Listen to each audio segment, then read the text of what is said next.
Electricity freak, future freak, biopic freak, heterophobia freak, freak, freak, freak, freak, freak, freak, freak, freak, freak, freak, freak, freak, freak. Election, election, election, electricity freak,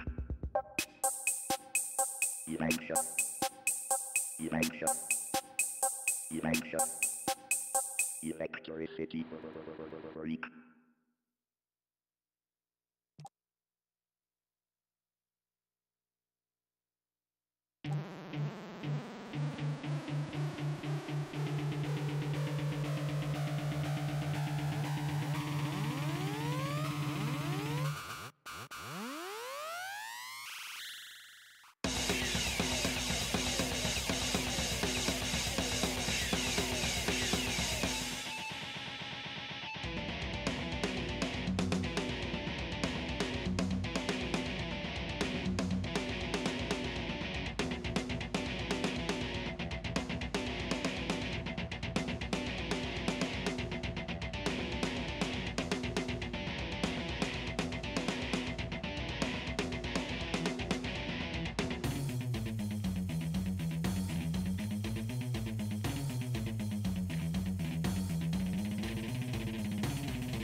Good afternoon, everyone.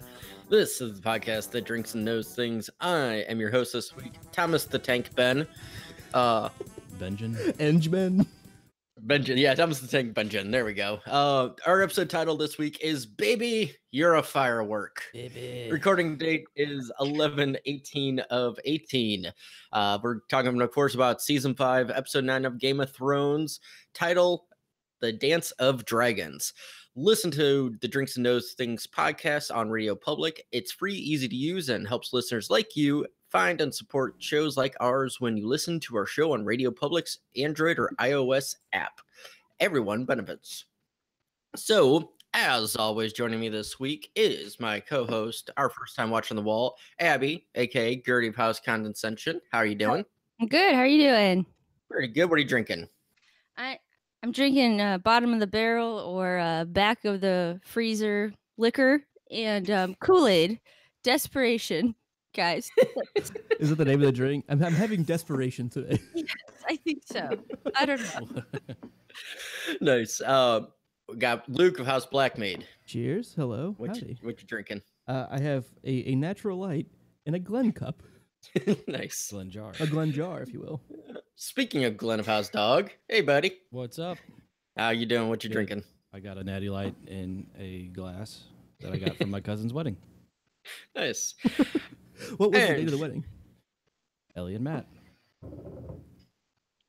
What was the date on the wedding? Well, Was there no date on there? What was the name of the wedding? April 21st, 2018. So there you go. Recent. There you go. Recent. Congrats.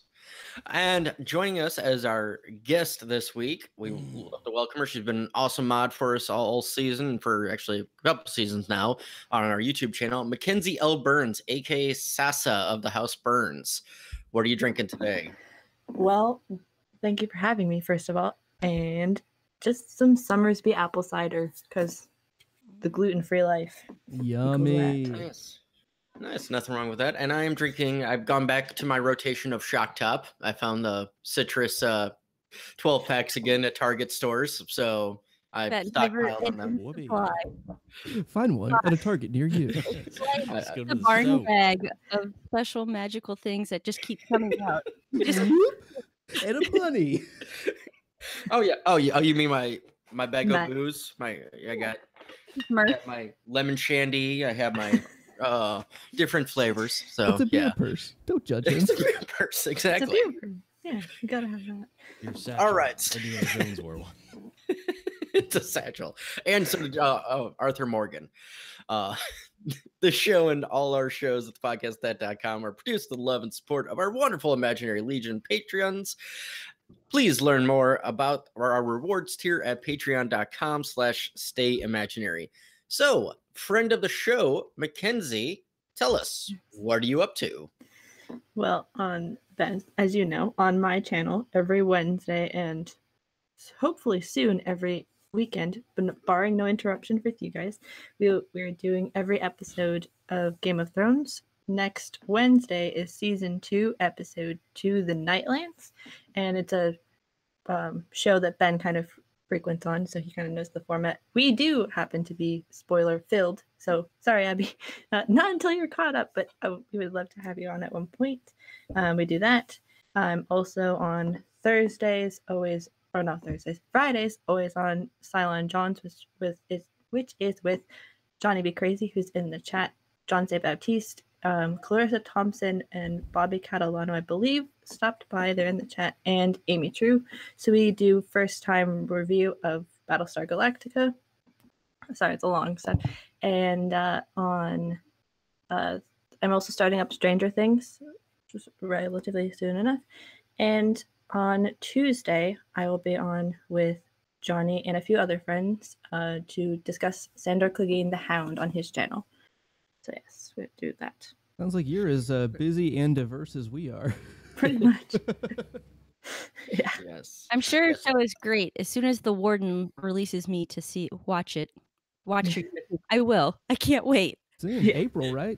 April. Yeah, Yeah, April yeah. has been announced. We don't have the April. section anymore, but news-wise, it was announced. Yeah. Everybody Yeah. that follows us, I can finally follow you back. I'm that horrible person. You got to follow Yeah. everyone at the Okay. same time. Yeah. Everybody will just go ding, ding, ding, ding, ding. Oh, by the way, here, you can finally listen to us. Here you go. Yeah, so in other news, like Benji said, we have season 8 confirmed starting in April, and also Fire and Blood, the Targaryen prequel, comes out in 2 days, on Tuesday, I believe. Yeah. Yep, on on the Tuesday. 20th. So it's actually yesterday from when this podcast episode releases. So get out there and get it. Yep. So, all right, we got a previous episode recap. I think that's you, Glenn. Yes. Alrighty, Tyrion joins the D team.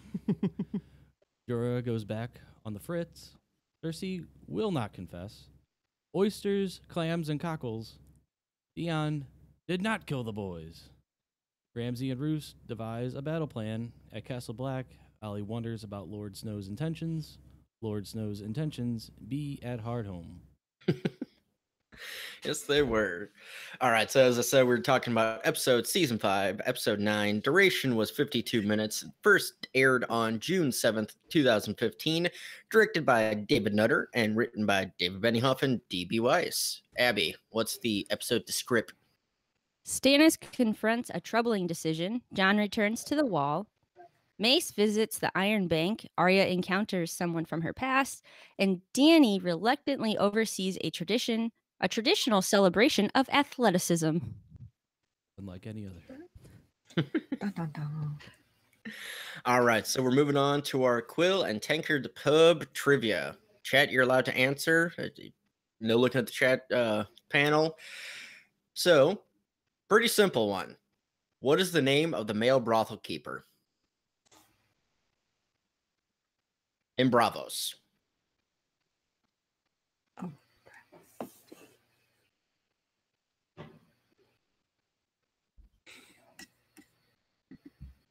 It's funny because I watched that scene a few times and I can't remember.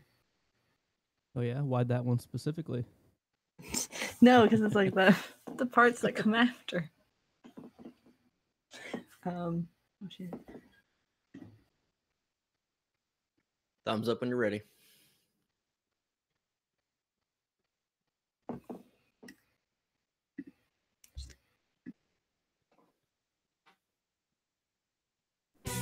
How do you know this?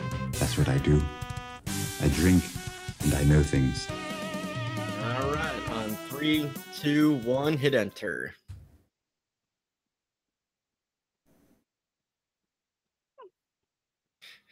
Oh, Mackenzie got hit enter.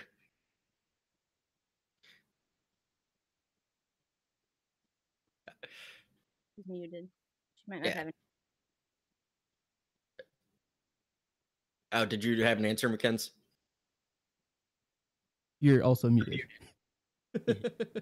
I was thinking of it and I was like, I know it's a bee, but I was like Bosco, but that's a dog's name. So I was like, Bosco Sticks. Bosco Sticks. Hey, best day of the week. Hey, well, you did get it, because the answer is Briscoe, which Luke and Mackenzie got. So Abby gets a point on that. Yeah. Glenn answered no one, and Abby answered, well, hot damn, I don't know. It was Briscoe's because that is Briscoe's brothel. Mm-hmm. So, all right. So we got the opening credits of the show. We got Peter Dinklage, King's Landing, Winterfell, Castle Black, Bravos Marine, and Dorne. Nothing new. Nothing really stood out to me. I thought it was weird that Dorne was last. That seemed odd to me that it jumped. It's always there. last. It just seemed weird to Yeah. me for some reason This is today. at the bottom. I don't know. I felt like we always end in Marine. Like basically, we always end in Danny's. Yeah, for the It is- first, it is except for circle. this season.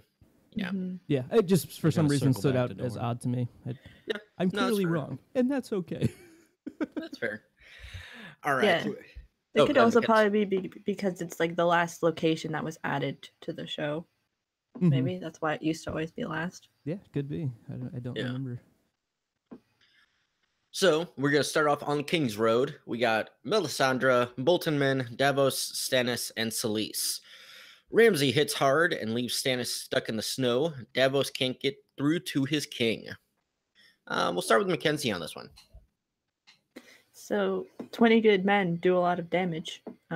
Stannis and his crazy. And then while Davos is talking to Stannis, you see Stannis's crazy ladies, which I happened to notice today, look kind of similar. So Stannis has a thing for women who look very similar, and Davos, as most people call him, with his relationship with Serene, tries good counsel, but he can't win over the two ladies that love Stannis.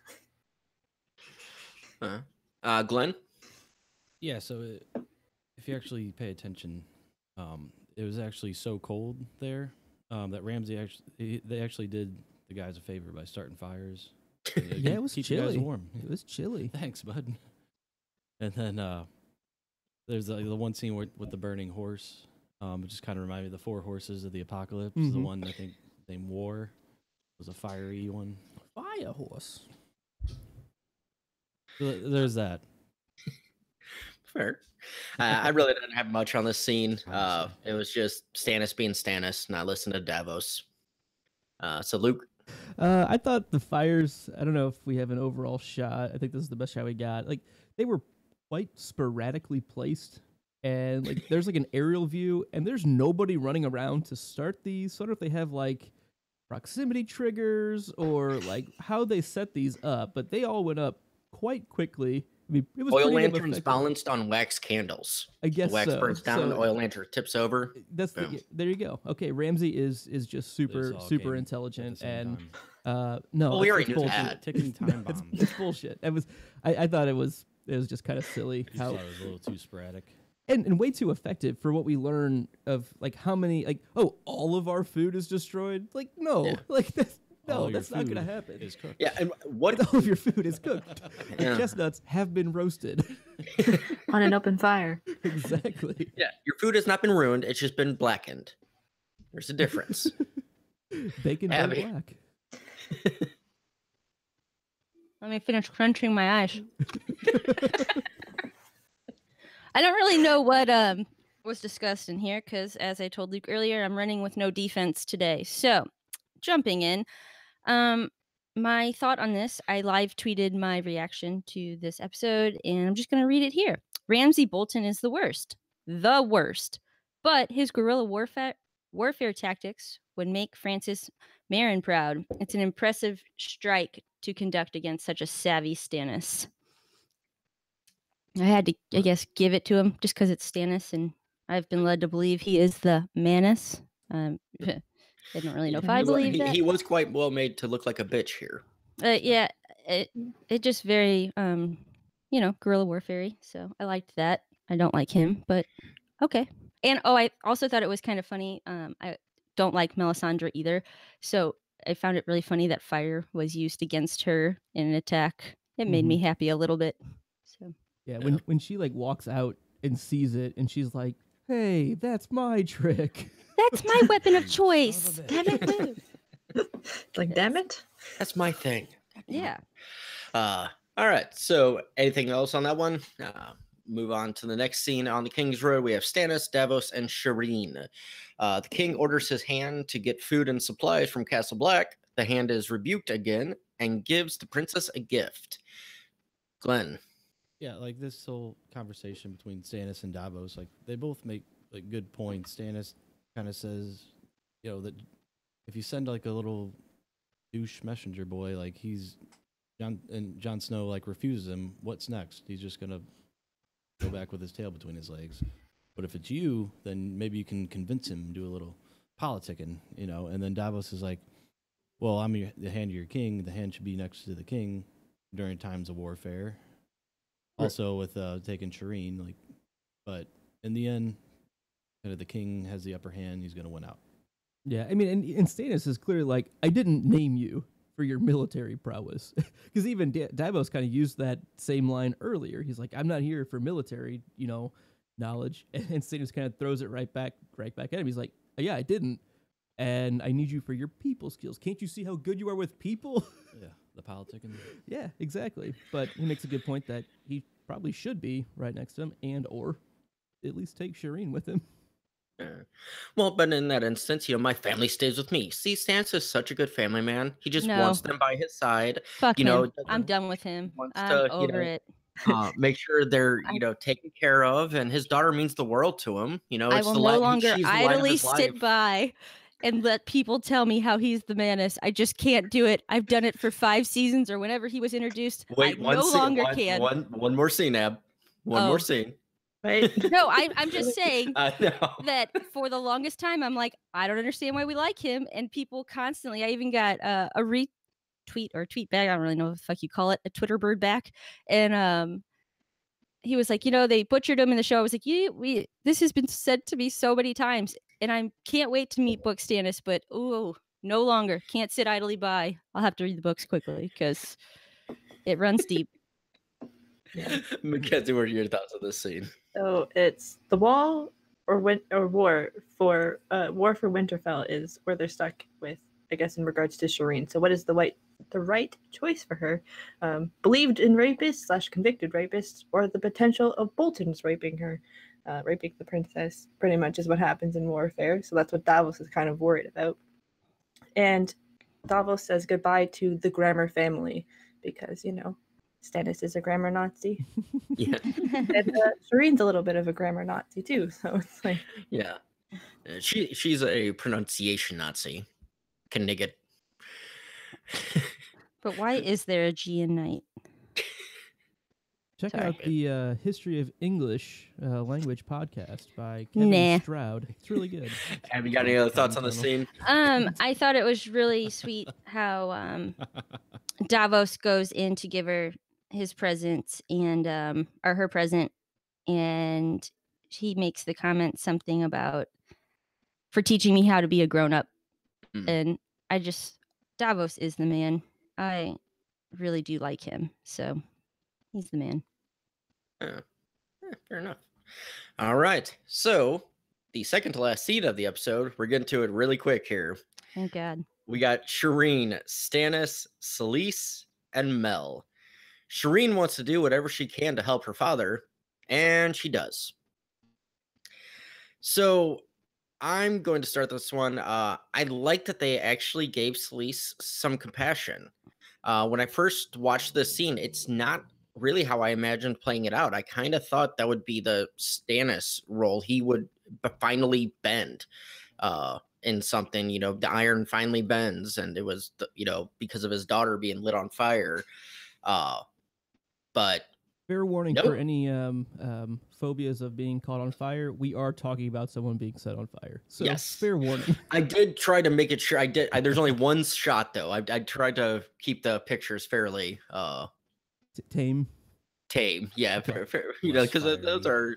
No, in fairness, I almost did put for the title of the episode, try to get an audio track of "Baby, you're a firework." You make them go mother, but I couldn't get that timing down right. So anyway, Luke, what are your thoughts? Kind of just real quick, jumping on kind of what you were talking about there. I don't really like that they've switched, because I agree that it feels like it should be Stannis, the one that has more, for what we've seen for his relationship with Shireen, he's definitely bent more towards compassion for her and avoiding this whole thing. And yeah, we've laid groundwork that it's pretty clear this was going to happen. Abby's been calling it since like episode 2 of this season. But I still don't really like that Selyse is given the compassion here. It just feels wrong to me. It feels like they just switched it just to make Stannis look terrible. It's like a last minute switch that I didn't really care for that much. Now is the time. Yeah, like, oh, right now he's really as terrible as it seems like. I don't know. It seems like he would have bent on this one, which is why he tells Davos to leave. I mean, that's his Jiminy Cricket character, but I don't know. I just have a hard time with it. My other thing that I have an even bigger problem with is Stannis not knowing the Dance of the Dragons history. Get the fuck out of here. We're talking about one of the biggest military commanders in Westeros. No, you're going to know the biggest fucking thing that happened 100 years ago in military warfare. Like, he's going to know everyone and every part that was played. He's not going to be surprised by, I think that might have been him being a father kind of thing of, hey, okay, teach me about this, kind of. I tried to view it that way, but it just came off as him looking as dumb as Tywin, not knowing the Aegon the Conqueror's sister's dragons' names. Oh, Yeah. Vagar and Meraxes? Oh, who are they? No, they fucking know them. Like, no. That was my biggest problem with this scene. Jesus Christ. Yeah. But I do Abby, love Shireen. let's get the first time thoughts. Well, I have a lot of feelings. I'm really not happy about this. He mentions in his little final goodbye to Shireen. Oh my God, cry me a river. Such an asshole. Stannis remains true to himself and to fulfill his true destiny, no matter how much he may hate it. Bitch, come on. Nope. And then ends with the forgive me. Go fuck yourself, Stannis. That's Are you stand him out done? there. No, because I have to apologize to Johnny Indie Boots. I know he's your buddy, and I love you, and I'm always excited. Like if maybe you'll come back on because I want to watch your shows on YouTube, and I can't yet. But I'm trying to like him, and I just can't. You just can't like Johnny Indie Boots as much as you try. And then my last and final She's talking about thought. Sadis. She loves Johnny. Yes, I do. My last final thought, and I'll just read it here. It says, Stannis is the most selfish. Shireen's was the purest soul, and you wasted it. I can't even finish the sentence. I'm so distraught. I have regressed into basic white girl. I'm putting on my ugly boots, and I'm heading to Starbucks because I can't. I just can't even. It's so odd you can't even. I just can't. All right, Mackenzie, go ahead. Yeah, like Luke had said, they made Stannis look really stupid just for the audience sake. Or maybe it's just because he didn't like how Dance of Dragons was worded as a child. It's like, nah. And then it's almost like the whole thing of, are they the parents of the year? Because if we remember, this episode, I believe, came out around Father's Day of the year that it came out. And that Mel gets her king's blood. And for Shireen, she survived grayscale as a baby, only to be killed by her parents. Parents that saved her ended up also killing her by fire. So yeah. It's like you survive one horrible thing and you get killed by another horrible way to die. Right. Well, luckily, she's secretly a Targaryen, and grayscale is fire retardant. So Abby, don't worry, she'll be fine. Yeah, she's good. She'll make it. Spoilers. Likely to happen. I'm Grayscale is fire retardant. So, all right. Proven wrong, no? Glenn, go ahead and finish this off for this scene. Sure, yeah. I mean, I think somebody said it already, but yeah, you see why Davos was kind of taken out of the fray here, just because he was definitely not going to be on board with what they were going to be doing, and it was just kind of funny that Davos is just trying to take out the plan like one by one, because he's I should be here. Like, there's no way that he would kind of survive. I think if he was there or whatever, he'd probably be taken back into the cells. Also, he wanted to take Shireen with him, and she was kind of the prime part of the whole sacrifice or whatever. So that wasn't going to happen. But yeah, I think Davos, like, if he was to stay there, I think that would have been the end of him, either the end of him or not the end of Shireen. He probably, I would've- bet he would have ended up in the fire himself. He would have ran up there and tried to grab her, and either got killed for his trouble, or into the flame and been killed from that. right. Do you think he knew that this little plan was hatched, that this was happening as he left? He probably didn't think that they were gonna light her on fire. I don't think he was. I think that's a big reason why he was trying to have her go with him. Like, I don't think he was thinking specifically, oh, they're gonna light her on fire like the minute I leave, which is what happened.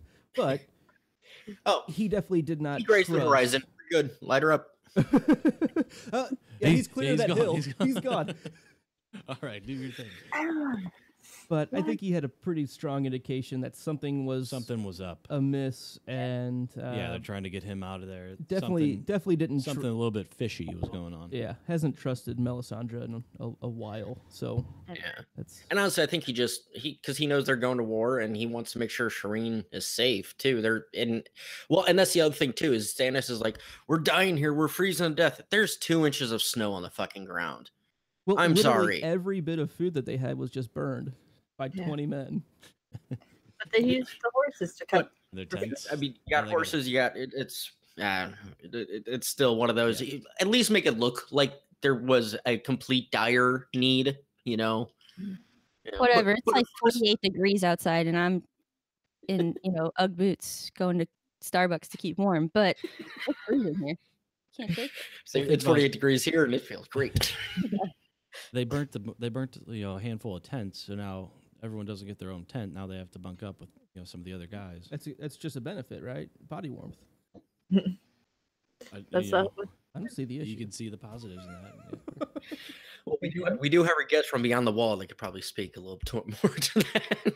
Yeah, like their whole thing about this is so cold, this is snow. It's like, yeah, it's like this much snow. Yeah, horses can walk through that unless it's like somehow the north is much colder than beyond the wall or the wall. But yeah, the last kind of point on this one is great way to boost morale, Stannis, right before you're about to send your men and a whole bunch of sellswords off to fight for you.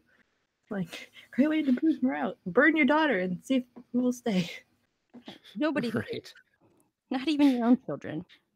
I am surprised. Nobody suspects the same position. Every single one of those soldiers just let this happen. Like, no one did a thing about it. Like, they all just like, I don't know, complacent on it. Like, yeah, it's the king, but there's also like that.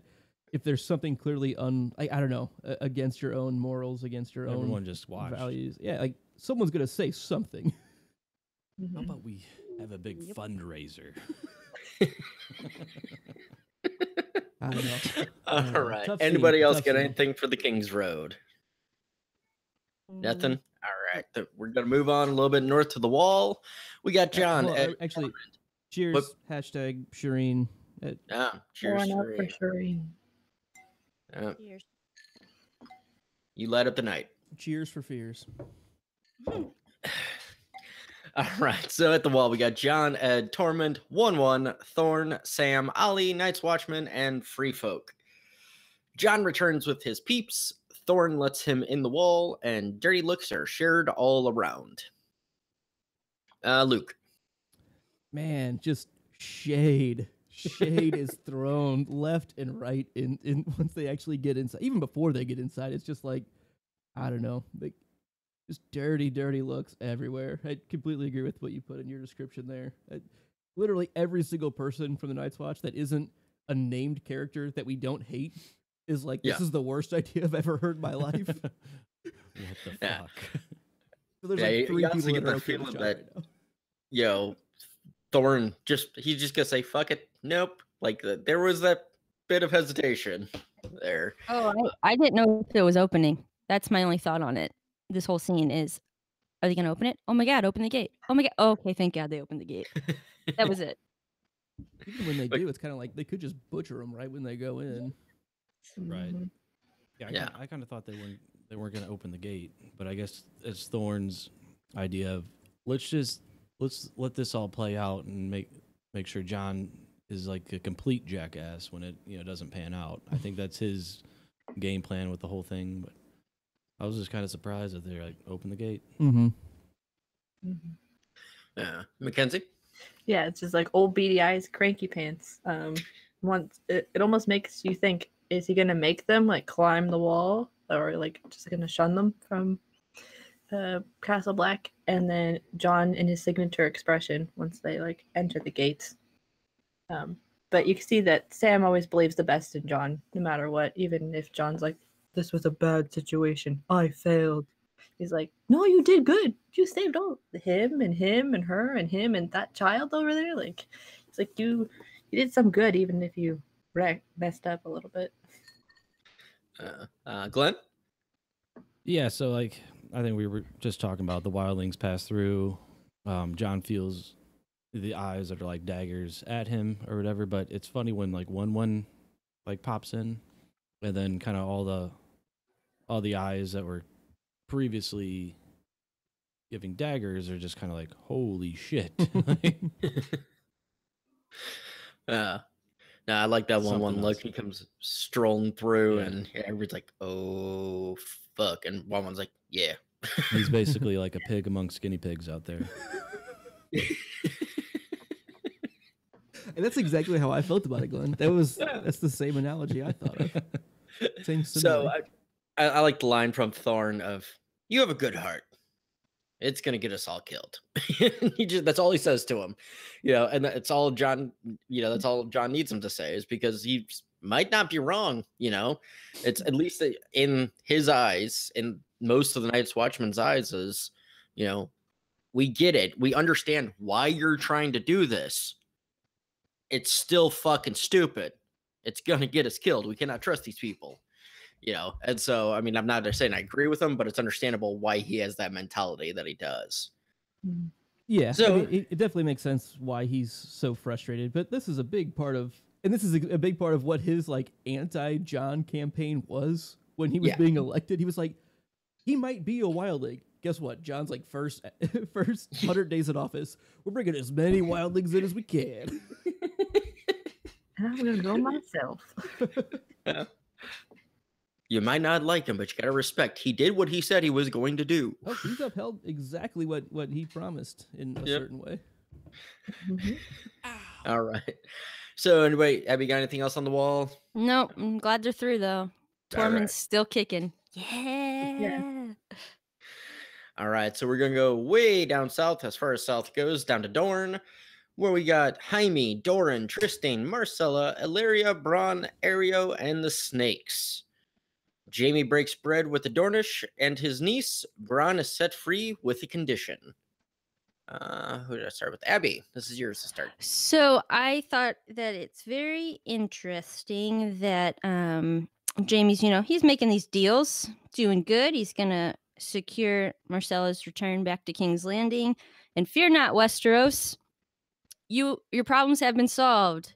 The brave King Tommen, along with his council, that now is consisting of Mance, Tyrell, and Trystane, are here to save the day. It just seems a little perfect, I guess. Just the guys I want in place. A good, well-oiled machine. Yeah, definitely. The A team. We'll go with that. The A team. Mackenzie. Yeah, so because it's the Dorne plot, it's like lovely architecture. Like, because none of this really matters anymore. Like, because it's like really. When Doran says "my king's command," it's like technically this isn't your king, but is, I guess. I don't know, because the Dorne plot is a little sketchy. And then I just looped in the Sand Snakes here, and the Sand Snakes tried to bring some comedic relief, but it doesn't work with the whole slapping each other. And this is like, too slow. Happy. All the slap. You're too slow, sister. You're too slow. You're never gonna get it. Oh, yeah. Slap. Glenn. Yeah, I think we see here that Ilaria pours one out for her mahomies. Her momies. And then Bronn gets the old eye for an eye treatment or whatever. And it's like the whole time, I think Bronn doesn't really know what's going to happen to him. But then, like, when he figures out that, hey, you're going to be kind of let free. But there's one condition. And he's like, You'll find out in a second. Am I gonna like where the end of this walk takes? You'll find out soon enough. but I like the think look he- from, yeah. I think he would take that over other stuff. I don't, Oh yeah. Well, especially almost being poisoned, just, a day before, literally dying of poison in the cell. He's like, I'll take a punch from the big man with the axe. yeah. Oh, but I like the way Doran, I like Doran here. Basically, why let pride be the downfall of peace, and he's got something cooking in his brain.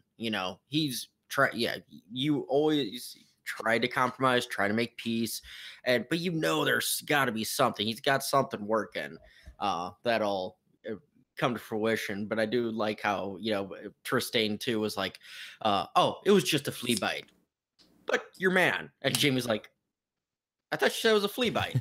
I mean, Yeah.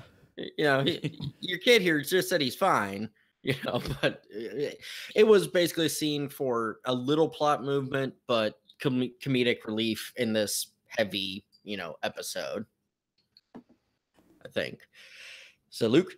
So, yeah, I'm with you. I kind of liked how Doran played a lot of this. I thought he was pretty smooth, really, really well calculated and everything. You could tell everything he said. He was kind of testing Jamie a little bit. He knew what his end game was before they even had this conversation. But Jamie did good. Tristane did good. Ilaria should just not even fucking be here. Like, she's nobody to the realm. Like, to Dorne. She was Oberyn's paramour, not a political figure. Yeah, and she's a bastard as well. Right. So right, it's which isn't as big of a deal in Dorne in general. But still, like, there's no in for her to be in this goddamn room. Like, come on, Doran. Like, it really is just to kind of feed some information to her so that it gets to the Sand Snakes, even though they're in the cells. It seems like it's off a little bit because of the timing of things. It's like they could just go down and help the Sand Snakes. Yeah. Instead of just pissing her off just like ridiculously. Right. She makes a whole mockery of the thing, pouring the wine out and stuff like that. Mhm. Just kind of being a little bitch, the whole way through. And maybe it was a thing just so that like Jamie could see, like, yeah, no, like the shit that you're seeing, that ain't me. Like, that's, look over there. So you can see what I'm trying to deal with here. Yeah, that's a good point. But yeah, you're right. There's no reason for her to be in that room. But perhaps some soup. Oh, the pie looks good. Yeah. That Well, pie we might looks not great. be able to eat pie, but here's a nice soup. Whack. That's a good shot there, Benj, with the area hotel just giving him Smack. That one took a while. giving him the business. That one took about 4 or 5 attempts to get that, because it's so fast. All right. So we're sticking around in Dorne. We have Ilaria, Doran, and Jaime with a shot of the snakes as well, crying in the background. Ilaria swears her allegiance to the prince and encourages Jamie in his pursuits. Not gonna lie, I have no notes for the scene because it just met. That's my note for the scene. Met. So Mackenzie, what's yours? Fake tears from a bitch. Also, like when she's talking to Doran, that's pretty much fake tears because she's not that much sympathetic. Also making fun of Jamie's handwriting when obviously he's not using his non-dominant hand because that's the only hand he has left. And a moment of slight niceness covered with a lot of meanness when she's talking about like, oh yeah, if you were doing this 100 years ago and you were a Targaryen, you'd be fine. Like, it's just like the mockery of them all knowing that Marcella is his child and not Robert Baratheon's as well. It's like a whole mockery. And in fairness, Jamie made that same point. He's, he said, if we were Targaryens, no one would care. I think he said that to Cersei or Catelyn, one of the two. Yeah. It's just like one of those things where another perspective is just like bagging on it. It's like, damn it. Because, he can't say anything for her safety anyways. Exactly. Glenn? Yeah, this kind of, it goes back to if Tyrion would have listened to Jamie in the first, whenever he gave him the, play by the rules here, and then you'll go to Castle Black or whatever, and then Tyrion went rogue, and the whole trial by combat thing. I think Jamie's still kind of dealing with the repercussions of that, just because it's kind of the hole that was dug, and he's still kind of dealing with that. Because if Tyrion just goes, plays ball, then that whole trial by combat doesn't happen. Oberyn doesn't die. Ilaria's not even more pissed off than usual. Now he's got to kind of make amends. That's a fair point. Yeah. Never really thought of that, but yeah, no, you're right. Because this all boils back to, God damn it, Tyrion, just shut your mouth. Just do it. Do nothing. Try doing nothing. The do nothing option is always an option. Here's a script. Read over it and then do exactly that. Luke? So we get, Prince Doran's kind of fool me once, shame on you. Fool me twice. Fuck you. Kind of. I'm not gonna get fooled again. Hey, you ain't gonna fool me. I pity the fool. But yeah, it's definitely.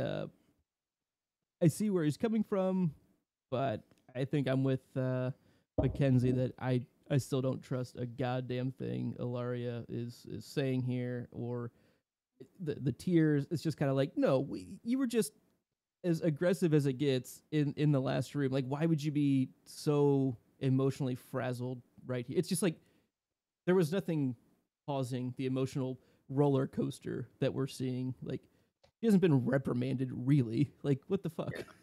Yeah, I mean, her daughter, not even daughters, because she does have two others, but they're not the other snakes. Her daughter was in prison. That's it. That's literally the only punishment you had, was your daughter was in prison. And she had to sit in a room with Jaime Lannister. Yeah. Abby, thoughts on this? Are we enduring? Yes. I don't care, so I don't have any thoughts. Okay, fair enough. I'm sorry, I'm just joking. Nope. That was my feeling on it. It was a joke, but yeah, no, I don't really have any philosophical thoughts on this. So that's it, all for me. Fair. So I do have a random picture that I didn't properly label for the. I see that. I was like, that's not what he's doing. Right? Nope, just it's a Shireen's. Yeah, I didn't get that one listed in. I guess. All right, all right. Because I don't look at every picture as I'm labeling them. I just do the thumbnails. If they're close. That's the quality that we offer. Straight. All right. So when the snows fall and the white winds rise, you need a damn good hoodie. Check out the Winter is Coming hooded sweatshirt, which can be found in our Microfingers Flea Bottom Emporium at thepodcast.com/support us. It's on our affiliate we are affiliate links, which gives us kickbacks for that. You can find all other cool little trinkets and fun little Game of Thrones stuff there. That just kind of, if you buy it, like I said, gives us a kickback, helps us keep the lights on and having some fun things going with it. So moving on, we're going to go over across the narrowest of seas to Bravos, where we have Arya, Mace Tyrell, the Thin Man, Marin fucking Trent, Jaqen, and Tycho Nestoris. That was the name I couldn't remember. Thank you, Luke, because that was possibly going to be the trivia question, but I was like, no, I know Luke will get that one. I actually wrote in Brusco after that as well, and I was like, that's probably going to be the trivia question. I'll leave that one off because he'll be really pissy at me. Good, yeah, because that was that was going to be that was the trivia question, obviously. So, all right. Arya promotes her wares and ignores her target when she spots an old acquaintance who arrives in Bravos. Glenn. Yeah, this old man, he just wants his cockles. You know, that's what it boils down to. Hey man, can I get a cockle? Gotta make it taste like vinegar, though. Right. And Arya's kind of doing this, you know, these little play of her oysters, clams, and cockles, and you know, she sees the gang get off the boat and stuff, and it just kind of turns into another Assassin's Creed mission scene where, you know, she's just kind of overhearing as they're kind of walking towards, wherever they're going, the brothel, and it was just kind of similar to an Assassin's Creed mission. Yeah, definitely. And then I guess you would ask the question, what is a faceless man's favorite Texas Hold'em hand or draw cards?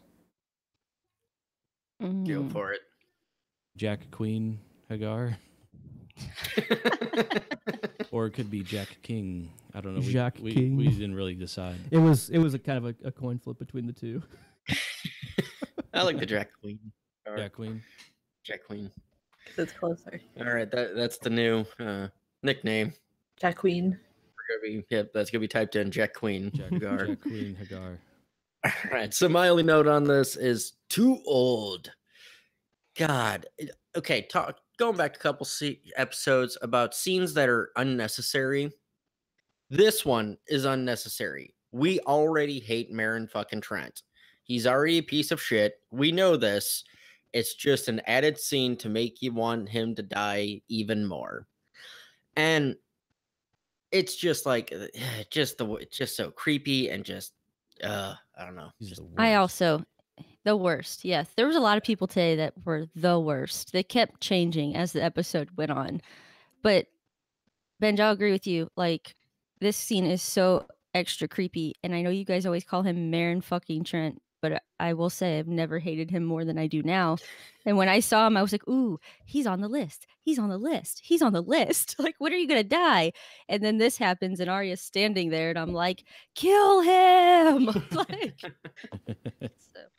And he's the guy that's what was the quote that he was greasier than Joffrey's cunt. Joffrey's cunt, or was that somebody else? That was Sirio Pharrell. Oh, okay. But that's what I think Mirren Trent says about Sirio. The Hound says that when Arya is he got sword killed fighting, by him. and he got killed Yeah. by Marin fucking Trent. So he couldn't believe it. The yeah. greatest swordsman of the world got killed by Marin fucking Trent. Yeah. Okay, We still that's don't right. know he got killed, guys. At least I don't. I'm I just mean, I quoting know the we Hound. did. I am only but- quoting Sandor Clegane right now, Ab. And what does he know? Yeah, he Yep. wasn't there. Just kidding. Clegane, in a body. comma, Luke, you Sandor. mind scrolling yeah. over a few on the Sorry. pictures? We have a request. I think it's in there. Jesus. Sorry. But you are due up for your note too as well. So when you're Well, I was dealing with a request in the chat. ready. Wear all the hats, Luke. Grow more heads. I know, I wish.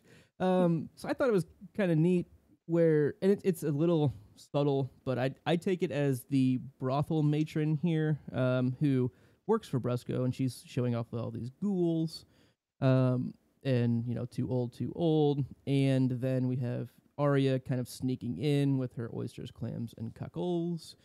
And, like, clearly the matron has kind of already figured out what he's looking for. And we've seen him eye Arya, like, this entire scene of, one, either maybe recognition, or two, that's kind of fitting the description of what he's looking for, is what it kind of feels like. And the matron at the brothel is just kind of like, get the fuck out of here. Right. Like, kind of She's got protecting her. She's got the OCC. She's got the OCC, oysters, clams, and cockles. Well, that's the other question. Really quick, was he looking at her because that's what he's looking for, or does he have recognition? It's an added bonus because she's, you know, kind of the right girl that he's looking for. Fits the Also, demographic. she has snacks. Yeah, the fact that I've apparently been told is Glenn, it's the smartest thing I've ever heard you say. You gotta put your mind one and the same with Marin Trent. What is he looking for? I was talking about recognizing OCC. Arya. Right, yeah. It clearly seems But like yes, maybe Glenn, I think maybe I he think the recognizes cockles- her. Yeah, I think the cockle. Yeah, but she's got snacks. It's Don't like- you can't undersell the snacks. It's like in Toy Story where Sid's playing the game to get the alien from the claw machine. He gets the alien. He also gets Woody and Buzz, and he's like, "Oh, added bonus, bonus prizes." That's what we're talking about here. I think there are two people in the world, two kinds. There are the people who eat bed snacks and the people who hate people who eat bed snacks. I'm a bed snack eater. Totally cool with clams, cockles. OCC. Another one I'm missing. OCC. Yep. Oysters, clams, and You do cockles. know me. That song is because I don't really know rap, but it's something close to that. So no copy infringement because I fucked it up. Yeah, there you go. OPP, OCC, close enough. Yeah, there you go. You down with OCC? You know me. Yeah, you know. All right, her. Mackenzie, go ahead with yours. Ooh, that's strong. It's like the Thin Man doesn't want his clams today. Olenna's house fool, aka Mance, has finally gotten out of her hair and Cersei's and into Tycho Nestorius's. And then it's like, Marin fucking Trent is a pedo, and the guards go, what the hell is going on? When the little girl gets brought in. Because they're like, when he's like, kind of like, we're good now, and then drags the little girl away. The Lannister guards are like, what is going on? And They- he like turns back the clock. He's like, "I'll tell you when we're done." Ugh. Like, they're like, what the hell? But yeah, Arya, maybe smart business model, bringing in, I guess, what is considered aphrodisiacs into a brothel. Smart businesswoman Mhm. / saleswoman of her. He is savvy. Talk about right place at the right time. She wants to get that commission, a sales commission, you know? Abby, did you have a note on this scene? I'm sorry, or have you already kind of? No, I think I got it out. I sang my song. It was pretty awesome, so we're good. Two quick final things before we move along. Special shout out to Tycho Nestoris again, and also Mace Tyrell singing. Right? I mean, everything was moving super fast in this episode, so I was trying to tweet out something, and then something else happened, and I couldn't get it out. Yeah. And I was gonna say, Luke, aren't you? I mean, I'll take Braun any day. He can sing in every episode for the rest of time if we don't let Mace sing one more time. Oh, come on, he was well done. I was gonna say he did Mace is great. actually like you can tell he's actually a good singer. Like the actor is a good singer because he can make himself sound so pompous and just annoying. Like it takes a sign of a good singer to actually make yourself sound that bad. But he sounded good. It just was the, it was funny. So all right, anybody got anything else on Bravos? Another rough scene. Not really. Yeah. So, but it was an interesting scene of it. I'm kind of surprised Jack Queen didn't smack Arya though. You think he couldn't tell she was lying, or he just is wanting to see how it plays out? Yeah, because it kind of ends with him being like, what the fuck? Like, why is he still alive? And she's like, I'll do it tomorrow. Yeah. Yeah. It's due today. Your assignment is due. Yeah. Maybe she's sympathetic to the Thin Man, but also the Thin Man is a vegetarian, so he didn't want to make him eat too fake. Right. The vegan man. So we're gonna head on a bit further in Essos to Marine. We have Danny, Tyrion, Hizdar, Missandei, Dario, Jorah, Myronese fighters, and a big ass lizard. The fighting pits are reopened. Jorah fights for the honor of his queen before chucking a spear in her direction. The Sons of the Harpy attack. Drogo swoops in to clean house and picks up a rider. And cheers to the last scene. This is a 20-minute last scene. Cool beans. Cheers. All right, so I'll start on this one. You're an eloquent man, and I find eloquent men to be wrong just as much as the imbeciles. Tyrion just already owning people around him, in this new world. He's like, I don't give a fuck who you are. I don't care. Danny's smarter than you, and we're just going to, you just sit here to look pretty. Okay. That's basically your job right now. He's such a douche. Right along, just before the line that you referenced, Hizdar is kind of talking about, it takes, cruelty and killing for greatness. And Tyrion is just kind of like, there's a pretty great difference between what is and what ought to be. We've seen him kind of play that card before because he's like, there's always been too much killing for my taste. And I think him and Tyrion and Dany are going to get along pretty well. Just seems like that's exactly what she's been going for. And she's surrounded by killers in general. And it's hard to have someone who's, again, we know his resume. He's pretty well suited for this position. And again, he's not shying from what Hizdar is. And what Hizdar is a douche. Yeah. Hizdar Low Kravitz. Abby, first note on the scene.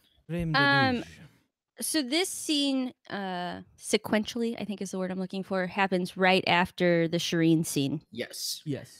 So literally for probably the good portion of the first 10 minutes, Jorah's fighting and things are happening, I could care less. And I love Jorah. I'm a Jorah supporter, at least for now. I haven't read through the books yet. That might change. But for now, I love Jorah. He's great. Don't care what's going on. I'm still upset. So I have no other thoughts until we got spikes to the head. So then I woke up out of my... There is a pause feature. Well, at that point, I thought we were still going for 2, being on time. So I was trying to get through it. I Never just did it. count on that. Never count on us being on time. Sure. Okay. We are consistently Rule of thumb. Mackenzie? Yeah. Making sure everything is in order, Your Grace, you secret harpy member, you. And then this is around the time where Dario starts showing off again with his whole knife skills. Yeah.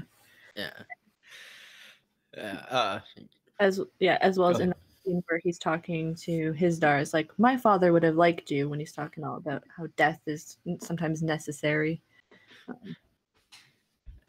Exactly, and in that same scene, Glenn has the next note that I just thought of. So go ahead with it, Glenn. Okay, yeah. So That same part. it's basically, I guess Dario and Kravitz are kind of. It's more of Dario's just kind of talking, and then Kravitz is kind of responding, I guess. But he's basically the smaller man. The smaller man's gonna win. Like, watch. He just keeps going on and on about, when I was a small man in the pits and I did all this stuff, and then, Kravitz comes back with, usually the smaller men don't, or too weak or whatever, and you kind of see Tyrion kind of roll his eyes like, fuck you. I've seen this before. Anyways, like, Dario's just going on, and then slice, and then the bigger man slices the head off the smaller man, and, like, I just love it. He just says nothing and walks away. Like, there's nothing you could really, after you built up the house so high, and then just have it come crashing down Like that. Yeah. Just heads will roll. Heads will roll. There's nothing you could say after that.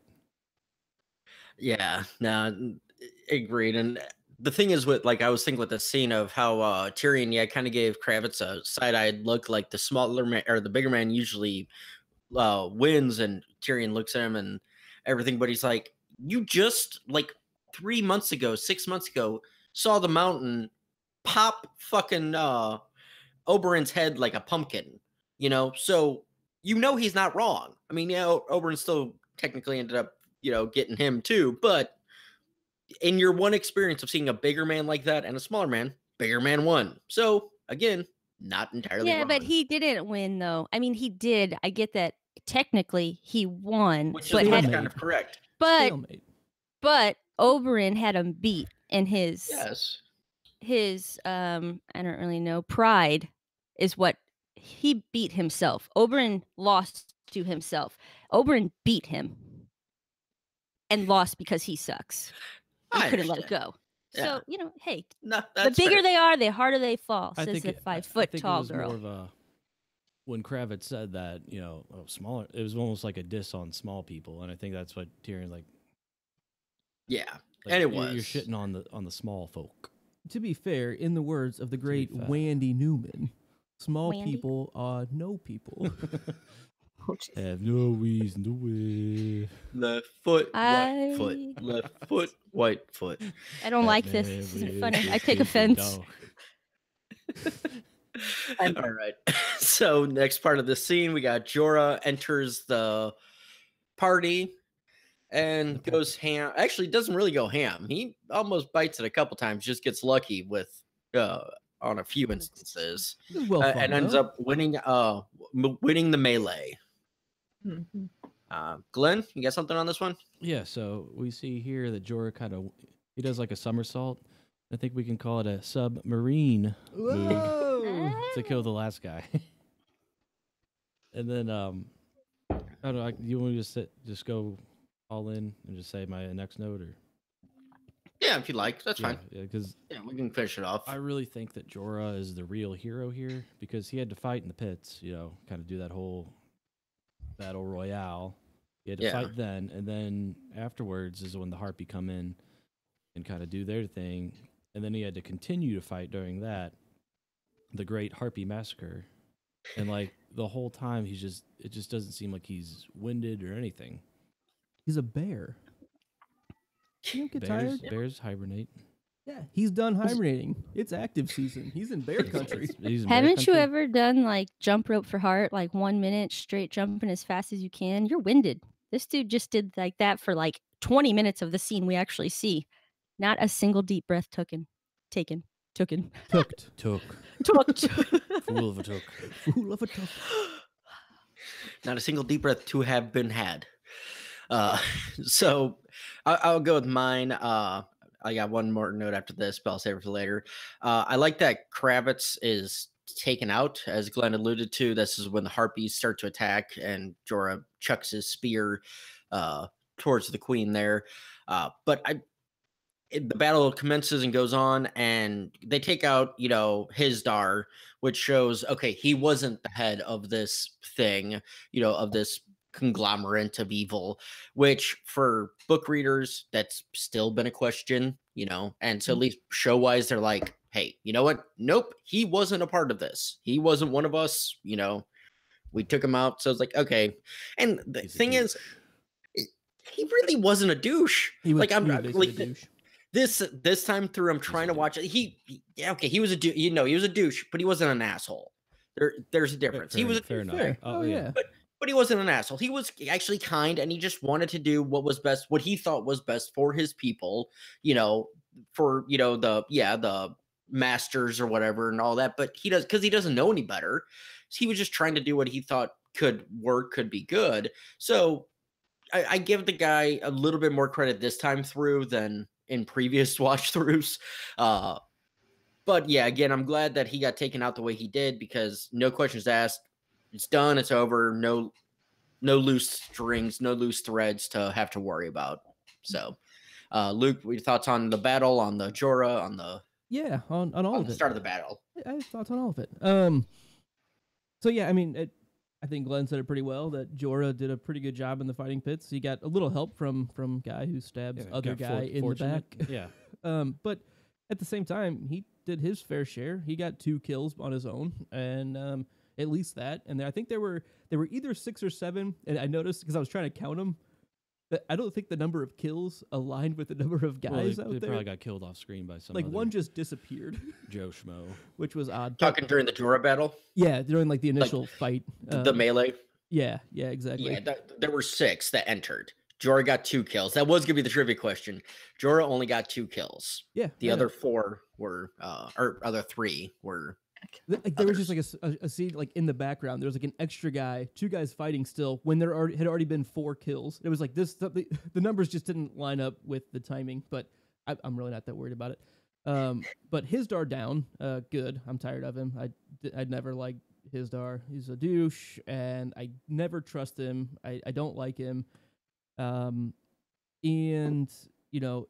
basically, Missandei is kind of saved by Tyrion here, right? I think we got a shot of it right here. Mm-hmm. Hartman was going after her. Tyrion with a savage blow. And then everyone is saved by Drogon. And like, I don't know if you caught this, but right when Drogon kind of enters the scene, looks super. It's right before this scene here.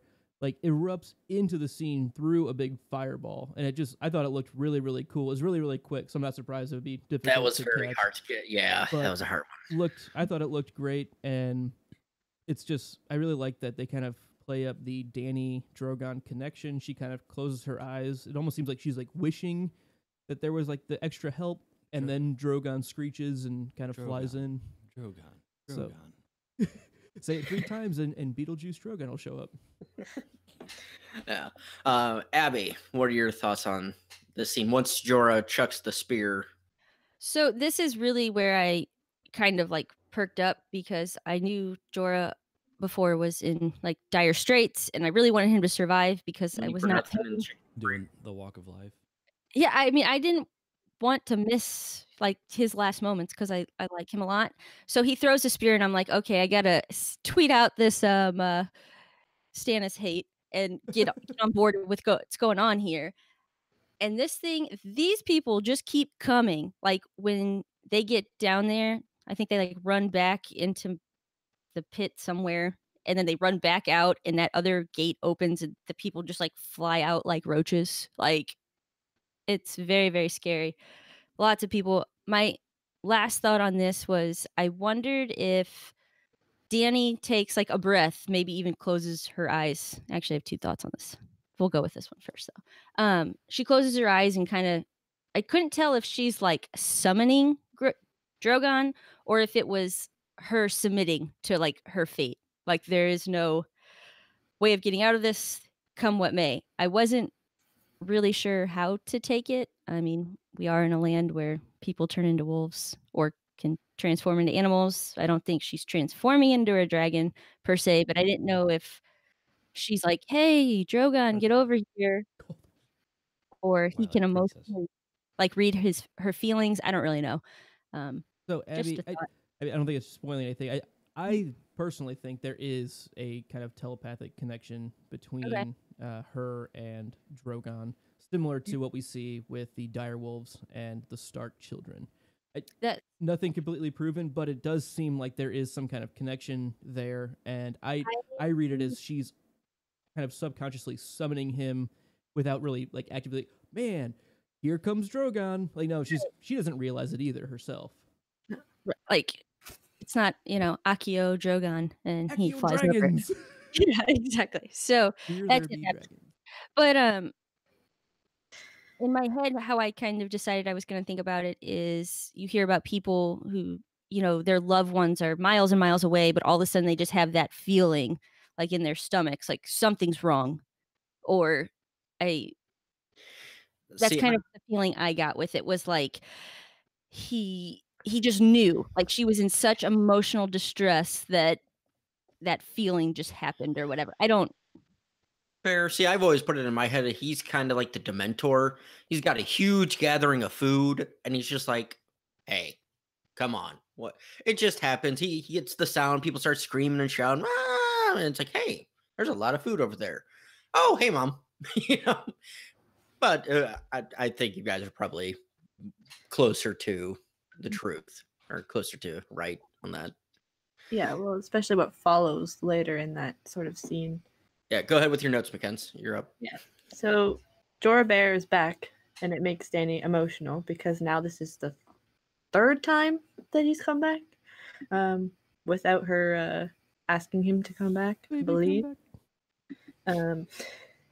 And it's like a thing of like the Oprah of you get a mask and you get a mask and you get a mask for just showing up to the fighting pits, and he wants to protect his queen with no what matters. Like even though it looks like he's about to kill Daenerys when he throws the spear, he obviously doesn't, and he hits the harpy.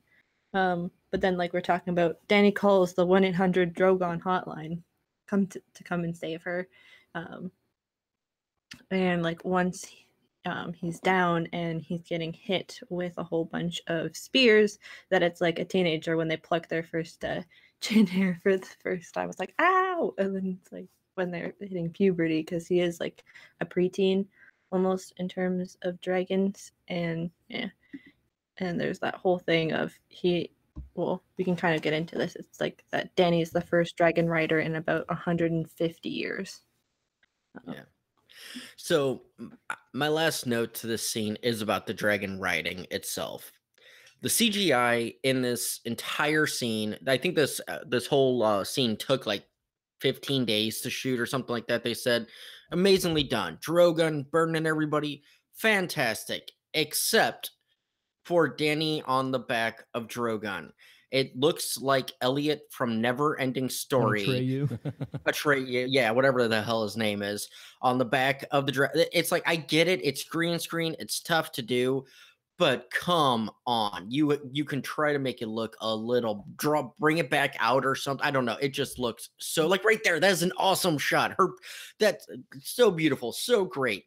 And then you get like 2 or 3 more pictures, I think, where she's flying away, and it just looks like it's a high school production of Peter Pan or some shit, trying to make it, look like, oh, hey, woo, like that's even not a bad one. But everything close up just does not work. And I don't even know if I gave it credit to give it a doesn't look like you got a picture of it. Yeah. What's that? Okay. Yeah. I was like, I might not have even given enough credit to actually take the screenshot of it. Because like that should have just done the far off shot. Like, don't do the up close. Probably would have been better. Exactly. It's just it just bothered me so much. Like the whole scene was immersive, and you're like, okay, cool. But that one shot was like, oh, this looks like shit, and it just took me right out of the whole scene. So that's all I had with it. But I do enjoy this scene. It's the Deus Ex Machina of Drogo coming in to save the day and everything just always annoys me whenever the Eagles came in and saved him from the mountain. Now come the fuck on. There's been no signs of him. There's been nothing, and then all of a sudden here he is. It just because you missed it doesn't mean they're not there. What signs have I missed?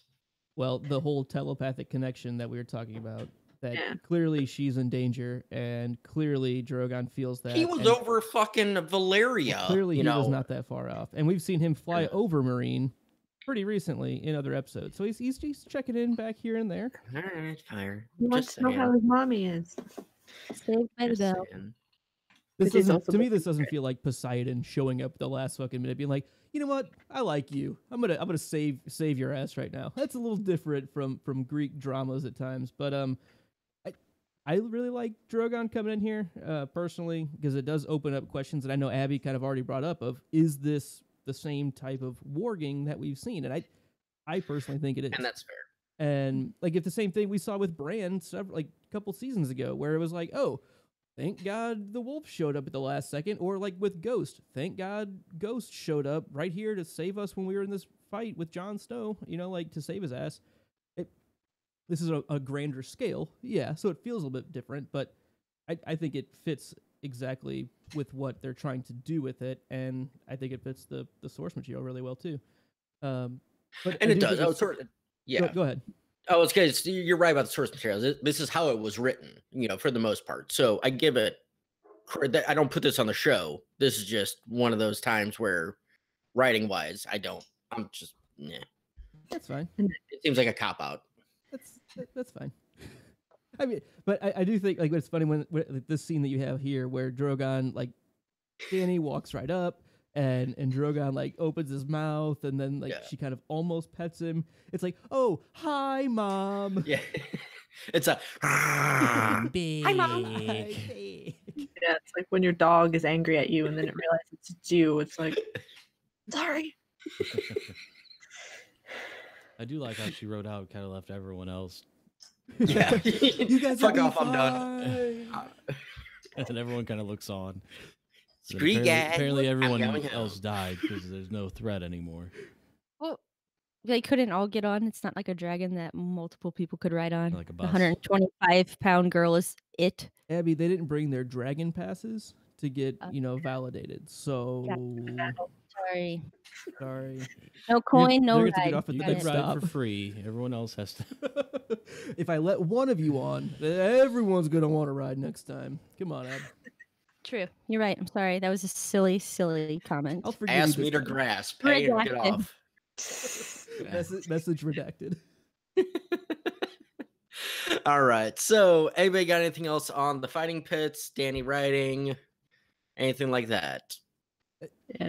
Yeah, the placement of spikes is a little bit a thing that people talk about online. Yeah, when she's climbing up there, like, what's she gonna sit on?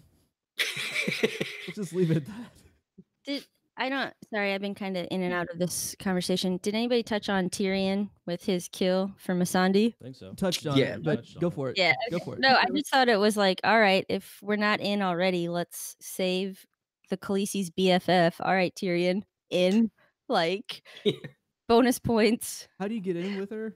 Get in with her friends. Exactly. He's read that book. My only final thought on the overall scene is, like, there's a lot of harpies that show up here, right? Like, almost seems like too many. And like, none of those masks went off in the metal detector at the gates coming in. I mean, I don't think they had metal detectors back then. Oh, sorry. I apologize. Okay, nobody spotted the bulge of horns. Everybody's got the double horn down the crotch there poking out. The Unsullied weren't frisking folks. At least like one out of every 5. No mass. No mass. You've been randomly selected to get an extensive screening. Everyone pulls a sucker out. If you get one with a black wrapper, you have to step to the side. We're gonna try to do a Guinness World Record of be the most people to wear harpy masks. It's actually a flash. They were setting up a flash mob. That's what it was. Yeah, they're just waiting for someone. They were about to thriller it.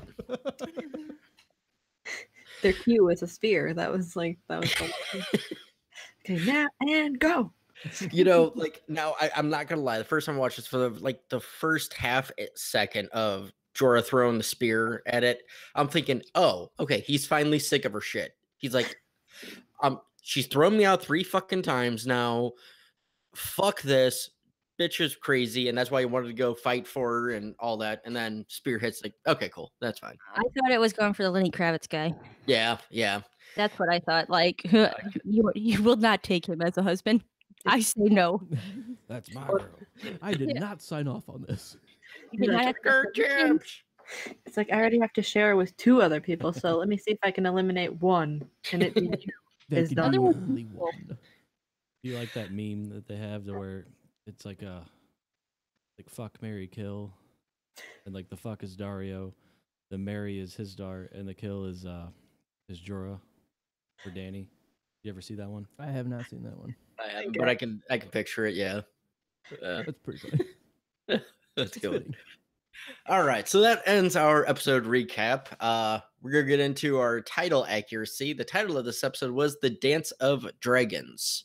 It's like mentioned between Shireen. It's but mentioned, and I a think they're dragon trying to in the say that movie, there's the the dragon coming in as part of Yeah. it as well. But It's singular dancing. dragon, so not multiple. No, it's fine. But I also like that in it, Shireen makes a comment about when he asks her what side would she choose. She said, I would not choose a side. That's where all the problems, that's where it all happened. So So she's at think- fault. I mean, she chose this. she chose not to choose, I guess. Yeah, I'm But- entirely kidding. But Yeah, you are. But I think it's funny that she's still a victim here. Her side still got slaughtered. So Yeah. her non-side. Ken's, any thoughts? Yeah, I think it's just because it's a mention, and also that it's important for her to go through, and it's a story that Davos and her like read sort of, or she was going to start reading to him. So it's that bittersweet bit of Davos and Shireen's like last like one thing that they could have together, maybe. And I think there could be some like attempt at foreshadowing for Dany's character of like, hey, we've seen other dragon riders in the past and how nasty that can get when there's dragons in a fight. And then at the end of the episode, we see her riding off on a dragon. You're like, that could lead to problems. I mean, that's kind of a common way of doing it. Like, hey, let's have this offhand mention, and then we also give that weapon to someone in the game. Like, oh, shit, that could be a potential thing in the future. Just to be aware of it, like of how ugly it can get. Exactly. Mhm. So we're going to move on to the description accuracy. Stannis confronts a troubling decision. Doesn't seem like he had too much problem with it. He No. confronts Nah, it, I'm but kidding. He definitely confronts it. He made sure that he got the answer he wanted. He does him. Yeah. Yeah, he picked the answer that benefited him the most, maybe, even though it's losing his daughter, the only heir to his lineage. But yeah, that's the other issue I kind of have with all this is like now he has to take Sleece to bed again, and he doesn't want to do that shit. Yeah, it's Yeah. like you kill your living heir. That's because Selyse has problems giving Yeah. birth, at least, to non-stillborn children. So it's like you shot yourself in the foot there. Alright. Right. All right. So John returns to the wall. Check. Yeah. Yeah, he did. Check. Sure did. Yep. Mace visits the Iron Bank. Yep. Check. Check. Yeah. Arya encounters someone from her past. She did see Jack Queen Jack Jack Queen. Queen Jack and Marin Queen. Trant. and Mary Trent. MFT. I wish I would have said Mace entertains the Iron Bank, but semantics. I like yours better, Abby. We should Yeah. write in and Can you propose change? that. I can change Yeah. it on our workbook. Serenades, maybe. A few years Doesn't after. repeat pie jokes. Danny reluctantly oversees a traditional celebration of athleticism. Unlike Sure. any Sure. other. Yeah, fair enough.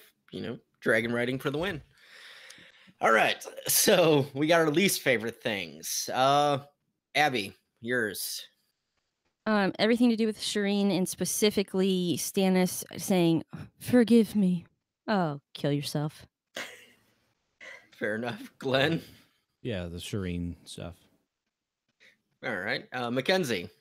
Kind of the Shireen thing, but then it's also at the same time you have what's it called? Like the whole how his dark kind of goes out without like knowing the complete story of like, just like damn it, even though it's like he has to go before like something could be revealed maybe. All right. Luke? I mean, it's definitely the Shireen thing, but I'm gonna throw in an honorable mention, I guess, to Ilaria being involved with Doran's meeting. Like, it's just unnecessary. I mean, whatever, it's fine. But Yeah, yeah, the Shireen thing is, and Marin Trant, I mean, too. I mean, Jesus fucking Christ, ugly. Yeah, no, I agree. Mine though, I'm gonna go with the bad Danny writing CGI. That just was unacceptable for the amount of money that they spent on this episode to get that scene right, and they butcher just shitty fucking visuals. That I put it on that. The Danny or the Shireen and Ilaria agreed. Both story wise, bad scenes to watch. The CGI just pissed me off. Just the back to back. Yeah. All right. Now on to favorite things. We'll go backwards. I will go with Jorah in the pits. His performance to the reactions and everyone in the top box while he was fighting. You could see Danny showing concern for him. You can see Tyrion being concerned for him. And then also you have Hizdar and even fucking Dario are kind of like, come on, die. You know, they both are kind of looking like that. But just Jorah owning it in the pits itself, I thought that was badass. Luke?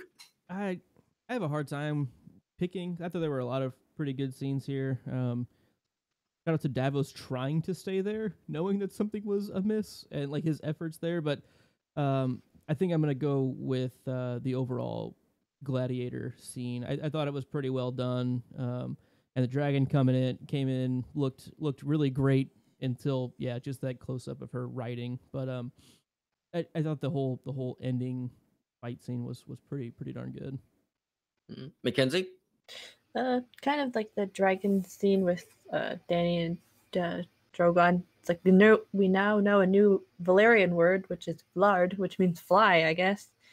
So that's a new funny thing because we all just know what certain ones mean, I guess. So Vlad means fly, and I guess he understands what that means, even though she had to first train him what Dracarys means in like season 2. So no training involved in that one. That was just an off camera training. That was in the montage. Glenn? Yeah, my favorite thing was the Arya Assassin's Creed mission. It just felt so much like an Assassin's Creed mission where you got to eavesdrop on the people, but you got to stay far enough back so they're not going to recognize you or something like that, and you got to blend with the crowd for a little while. Right. You got to sell your OCC and. True. It was cool. And Abby. I'm gonna go with Davos on this, giving Shireen at least one decent human interaction before her death. And yeah, I love Davos. I applaud his efforts to try to take her with him, and it's more than just his like, oh, that's the right thing, or my morals say that I should protect her because she's small or innocent or whatever. He's just a good person and sees the true value in her, which I really like about Davos. The last thing about this, he gives her a stag, right? Mm-hmm. Okay, so totally not really off topic a little bit. I just watched a show last night where they burned a stag, and then I watched this today, and it was, come on. They burned the stag again. Come on. Yeah, come on. And I was looking up last night, like what the significance in Gaelic culture or Scottish culture of burning. This was like not a real stag. It was a thing that looked like a stag that they burned. And it said something about on Game of Thrones. And I just scrolled. I was like, no, get away. So I didn't see that. So I'm going to imagine that maybe this was what they're talking about. But it was pretty funny. that this was the episode today after that happened last night. Yeah. So make sure you join our other podcasts, such as the Vodcast, which that roles, plays, and games. Learn more at thepodcast.com. The roles, plays, and games are a collection of stuff that Glenn is doing a bit. Have you been on doing Twitch stuff with Red Dead at all, Not really. Glenn? No. No, I think I just completed my playthrough, my personal playthrough. I finished the game. Mhm. I think we'll go back and replay it, and I'll do it for roles, plays, and games. Just kind of have some fun with it. So Yeah. we're on Twitch and YouTube, so make sure you check out both of those. Subscribe to both of those. We'll randomly pop up around there to kind of just play through some games. At the same time, we're going to be doing some role-playing games and other live streaming stuff. So just check us out, have some fun with us. So on to our first time watcher on the wall predictions. Abby, do you have any predictions for us? I can come up with some shortly here, I guess. And look, people like us. They don't want us to get off the chat. You're so sweet on there. Look at me stalling. Let's go. Prediction number 1. We have Davos going back to the wall, right? Yes, that's where he's headed. Is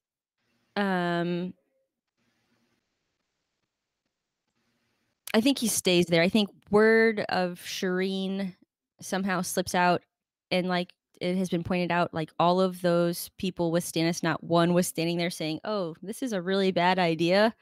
I feel like somebody's gonna get a raven a message to the wall that this has just happened, and Davos is going to tell Jon, "You're not gonna join Stannis. We're about to go kick some ass." So that's what I think, that they're gonna go after Stannis. And hopefully he dies. Prediction number 2. Hopefully Stannis dies. Yes. Okay. Prediction number 2.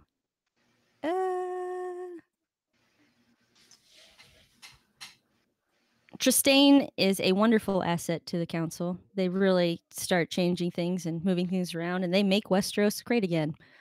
Number 3. Anybody? Something about Dany, maybe? Dany? Well, yeah, like she did leave all those people to die, except I don't think they're going to die. I think, our little core group that was circled in the wagons there is going to be just fine. Where does she go? They can't cross the narrowest of seas, as my youngest smart brother has told me. But I don't really know that land so well to know where else is around there except for like Slaver's Bay Marine. Maybe back to the Dothraki, or because that's close enough, I guess.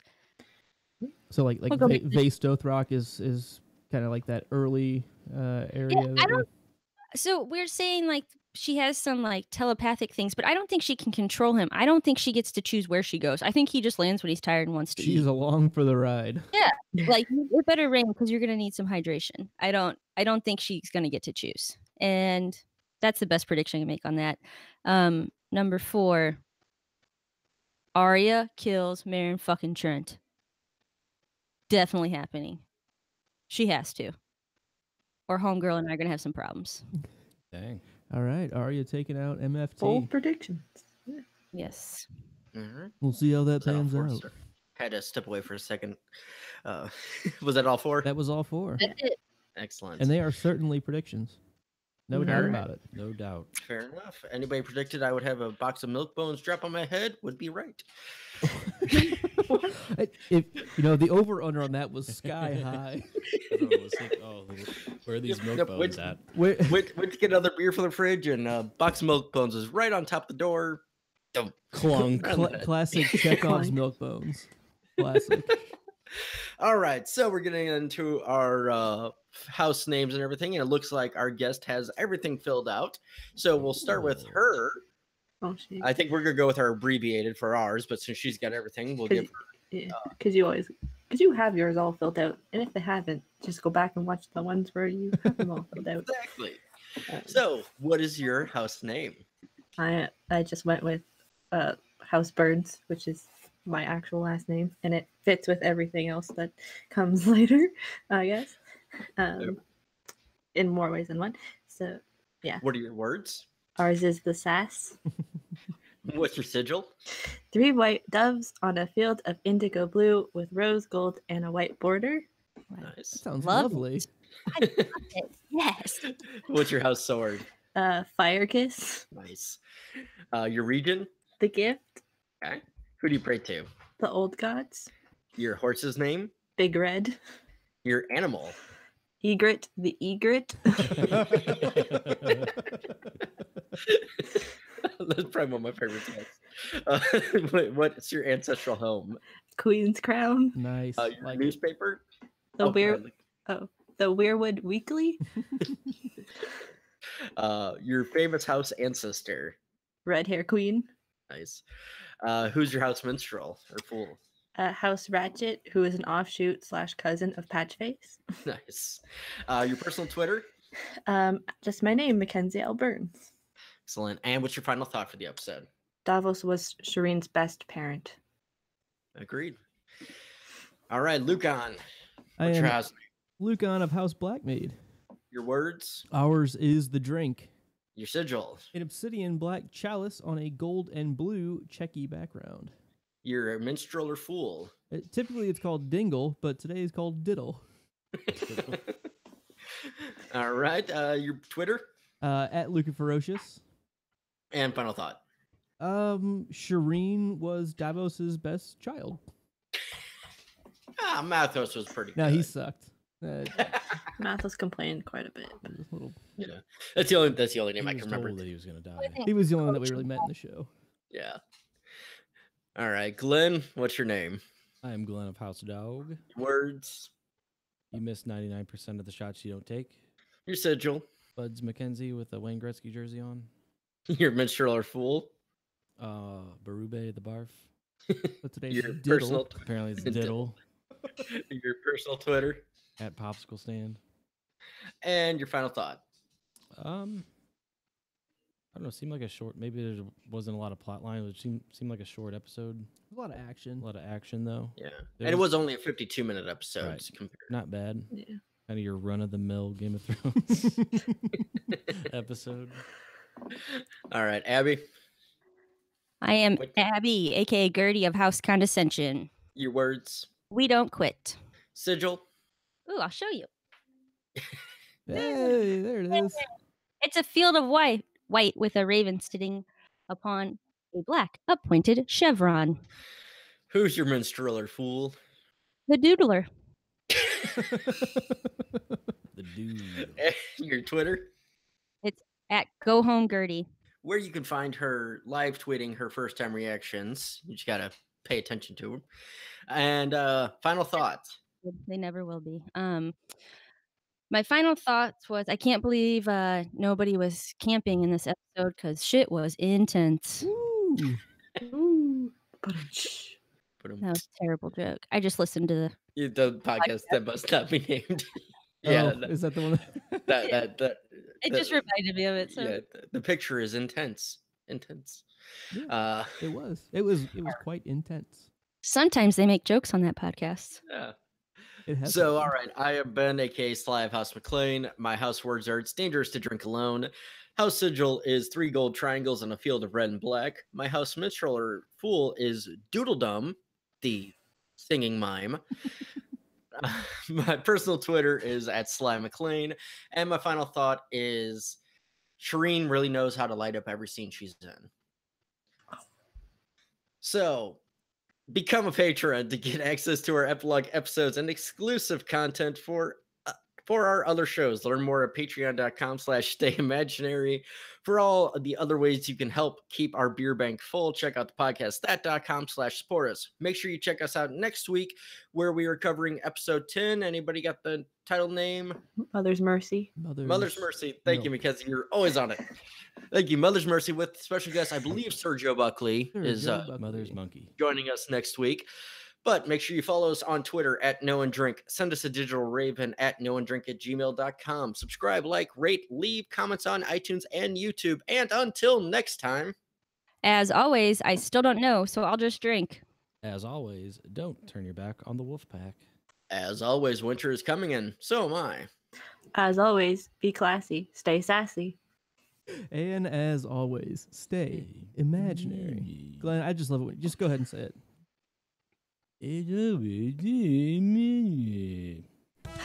How do you know this? That's what I do. I drink and I know things.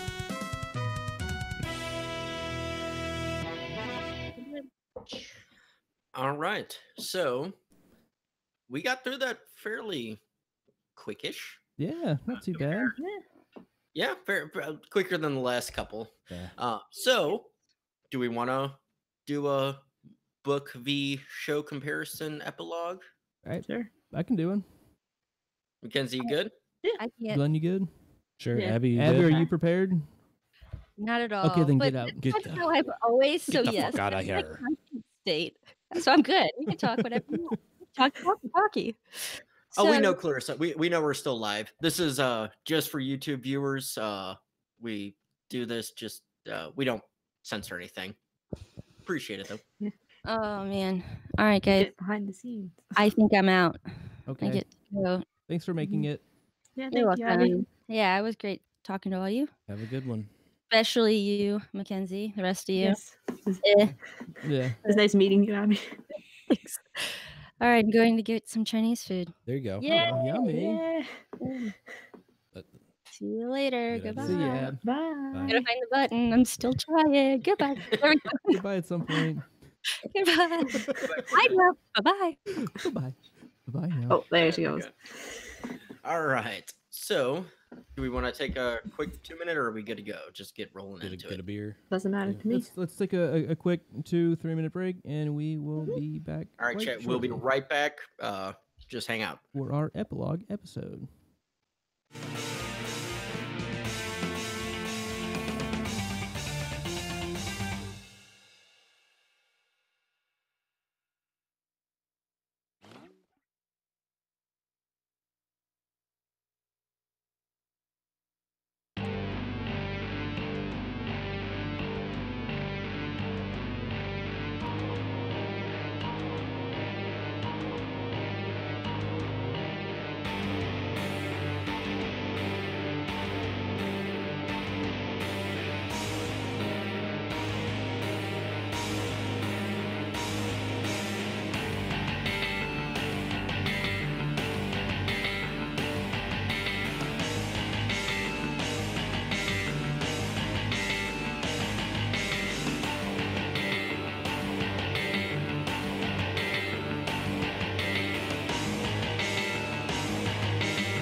do you know this?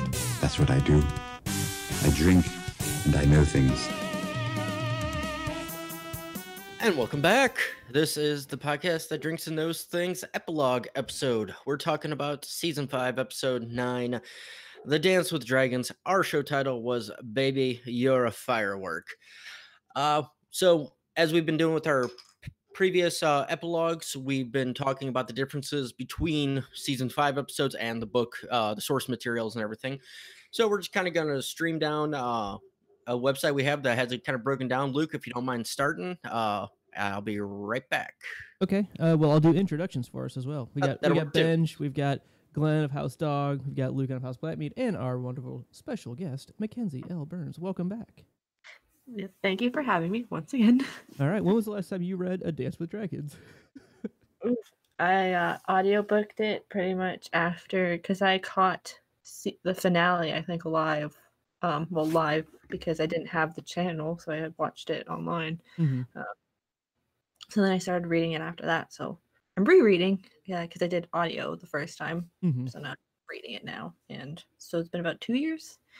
So yeah, that's why I'm like, I don't remember much stuff. That's one reason we kind of wanted to go with a preset list, because it's one of those. There are some pretty major splits, and it's kind of hard to track every single thing. But the first one that's listed here, and we're using GameOfThrones.fandom.com/wikia, differences between books and TV series, Dance of Dragons episode. So, Hizdar Zolorak isn't killed by the Sons of the Harpy. He married Daenerys before events at Daznak's pit and is currently alive. Yeah, I mean, that's... So he's just kind of hanging out, Yeah, so like a real big difference here is the question of who is the Harpy, and there's a lot of evidence pointing that Hizdar is really, really involved with it, as opposed to others that aren't. It's kind of consolidated to just look at him here, but then it's also really odd that, well, they killed him, so then, like, what the fuck? Like, Exactly. May not have been high up, maybe. It's like a thing, like expendable, or make it look like he wasn't involved. Yeah, he was lieutenant, but the low end. Yeah. Yeah, no, that's fair. With it, like, and I mentioned this in our main show, but yeah, I'm kind of glad that they did just wrap it up and just don't leave the question out there. Don't have to drag it on with having that actor stick around. He's dead. He wasn't a part of it. Let's just move on. He's not a fan favorite. Let's cut the fat, if you will. Cut the fat. It works for the consolidation. Let's get as far from Marine as quickly as we can. It's kind of... Exactly. If we don't have Barristan to kind of hold shit together, we don't need Hizdar. So... Although we did miss out on that the Barristan chapters, which I really like. That was... Yeah. I think they're pretty good. Those, and even the Quentin ones, like the build up, like at least once he's in Marine, like that last one, where he goes to actually get the dragons and everything. All of Quentin is just completely left out. Yeah, but we get Trystane, and thank God. Oh, thank God! Yeah. Going on to the next note, Doran sends Nymeria to serve on the council instead of Trystane. I agree. Well, because there's no Nymeria, so that's fine. Had to consolidate Nymeria, really, compared to the snakes. What do you mean there isn't? That we have Nymeria Sand. That's Lady Nim. That's one of the sand snakes. Oh, okay. Yeah, the big difference is Doran ends up using all of them in different areas. Yes. I'm sorry. Who am I confusing Nymeria with? The princess in the tower. Arianne. Arianne. I'm sorry. I was confusing the name. Nymeria's the one that's better at slapping hands or whatever that game is. Yes. Yeah, because Obara's the better. Oh yeah, Obara's the one that was laying down. Nymeria was the slapper, and Paine was the slappy. Was the slappy? Yes. Okay. All right. So in the books, Sons of the Harpy don't launch an open attack on the pit. They do attempt to kill by poisoning of Strong Belwas. Well, Strong Belwas is the one who ends up getting poisoned. But he ends up losing like a shit ton of weight because he was so sick for so long. And he still wants to eat the locusts. Right. Yeah, and that goes into play into the Hizdar being the suspect of because he kept saying, "Hey, try the locust, my queen. Try the locust. They're great." It's provided by Hizdar. Yeah, Belwas is just shoveling them in. Brusco is not a brothel bouncer, but a fishmonger. This is true. Yep. Mhm. That's where I was like, I mean, I know Brusco and like blanket, like kind of trying to remember what the name was. Yeah, but yeah. she kind of worked for him as Cat of the Canals, I believe. And Yes. this is where she learned, I think, the 3 different areas of Bravos, like the rich area, the not as rich area, and the poor area. And she goes to all these different brothels, so it kind of all still works pretty similarly. That was kind of an Easter egg to be like, hey, from the writers, book readers, we know you're looking for this character a bit. We'll throw the name in there at least. Give Yeah. us a break. Yeah. Luke, go with the next one. So the next one is Drogon does not appear for the reason of saving Dany. He is drawn to the pit by the smell of blood and kind of the shouts and death and everything. The only person in the arena manages to injure Drogon. There's an animal handler named Hargaz who kind of tries to be a dragon killer, and just he gets one Lick. He gets one lick, and Drogon gets to the center of the Tootsie Pop first. Yeah. So in the episode, you're kind of saying that, hey, Dany has this connection with Drogon or whatever, like this, whatever the fuck you said, and but here it says it does not appear that his reason is to save her. It's just because he's drawn there by the smell of the blood. And that was kind of my the thought madness. on the mentor style. You know what? There's a lot of blood. There's a lot of food. That's why I'm getting drawn. Pennywise action. A little Pennywise, a little Dementor. Yeah. Yeah, and my points aren't that the book is exactly the same on the Worgen connection here. This is their abbreviated version of everything else that we get with her kind of having dragon dreams and having this connection that we don't get to see. So this is a quick way that they can show that there is a connection without touching on it every time we see Dany. No, and that's it's completely fair. It's a fine show thing. Mackenzie, got anything for? Yeah, it again, like, I guess, establishes how she becomes a dragon rider, and they have that one-on-one bond. Like, yes, she has the bond with Viserion and Rhaegal, but Drogon lets her choose him to be his rider, like, because the dragons choose who they want as their rider. Yeah. So he's like, I'll have mommy, because I'm the favorite, also be the rider as well. And the biggest and strongest and all of that. And After the best all- CGI. Especially this scene. Yeah, the namesake as well, because Drogo was big and strong, so. And she wrote that one too. No, it's true. Yeah. So also in the scene, Tyrion is present in the pit. However, he is down in the pits themselves with Penny and Pig and Dog. Or I'm sorry, what's Pig's name? I know Pig has a name. Pretty Pig. And oh shit, I just read this. It's not. Oh, it's not Dog. Dog is no, the it's Septon yeah. Maribolds. Yeah.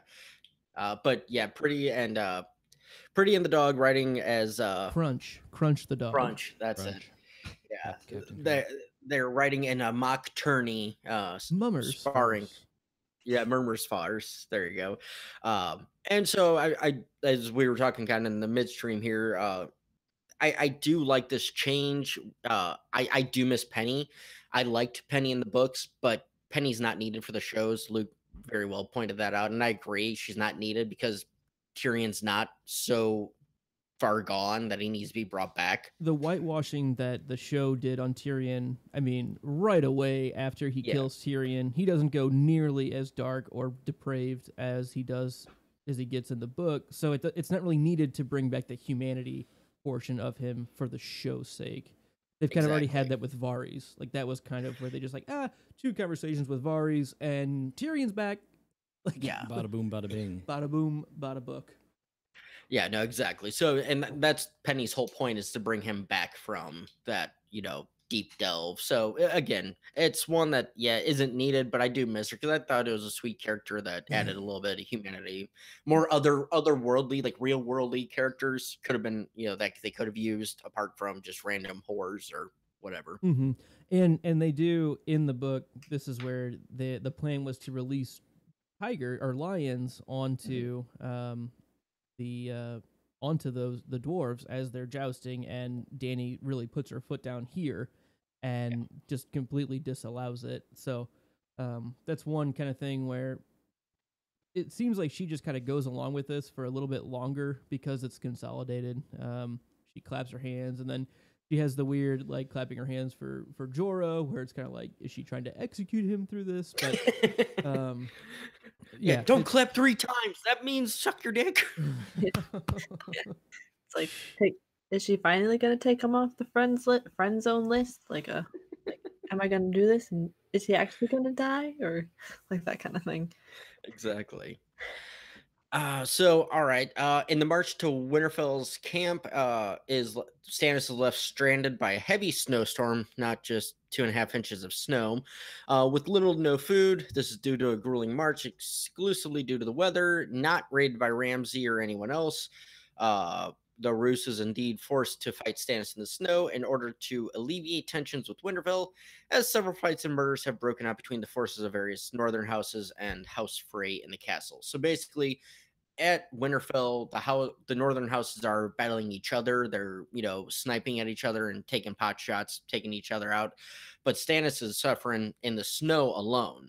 There's no Ramsay going out being the, guerrilla warfare expert that, he really is, that we know he is. But we know that. Well, in the show, at least. The evidence points that way in the show. I agree. Yeah, no. I'm just being smart ass here. But again, with this scene, I don't mind it. You needed the Shireen stuff. You needed that. It is different because we don't know what happens to Shireen. Obviously, we're getting to the point where the writers are creating their own. I do think book-wise she is going to burn. I don't think it'll be Stannis' hand. I think it will be Selyse. I think she'll take that on her own with her and Mel to do, because they're still at Castle Black. That's the other difference. They weren't on the King's Road with Stannis. All 3 of them were left at Castle Black. Yeah, because there's that differentiation. And we I know Johnny and I had talked about it. It was like, when will she be burned? Because it does say in the note that Jerem confirmed that she is going to be a sacrifice. But is it for Stannis, or is it for just the simple fact of being able to get to Stannis, maybe? Because they are separated. Another big miss, I think, that's not really mentioned here. It's kind of in there, but it's House Manderley and the Frey pies. All of that is embroiled into the discussion of the house, the northern houses, and Frey's not really getting along underneath House Bolton, and that all kind of hooked together with Theon helping Jane Poole escape with the singer named Abel and the 6 washerwomen. And the show does it its own way. Clearly, it's Sansa and Theon. Is that next episode that they make the jump, and it's just those 2 involved, I think basically? So. Yeah.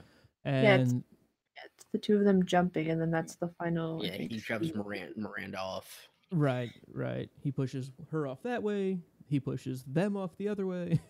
Mm-hmm. But I think leaving out House Manderley is it's a big consolidation for sure, and it may feel like kind of unnecessary to the main plot, I think, but I think in the books it's going to play a much larger role than it is needed to in the show, because Davos ends up being hand of the king for Jon, basically. Yeah, it's personally one of my biggest misses of season 5 itself, of not having Manderley and everything, just because the speech alone, the North Remember speech is so impactful that they could have found any actor to pull that off, and just one that I miss. Mm-hmm. But and right along with that, you just hooked my memory a bit on that too, because Davos isn't anywhere in this. He's in the Wolf's Den with basically a prisoner, and then heading to Skagos, and then they head to Skagos to get Rickon. Exactly. So that's like a big, and that may end up fairly similar to what happens in the show, but I don't really think so. I think Rickon's going to have a bigger part to play. He's going to know how to go in more than a straight line, and I just believe that, Yep. No, I agree.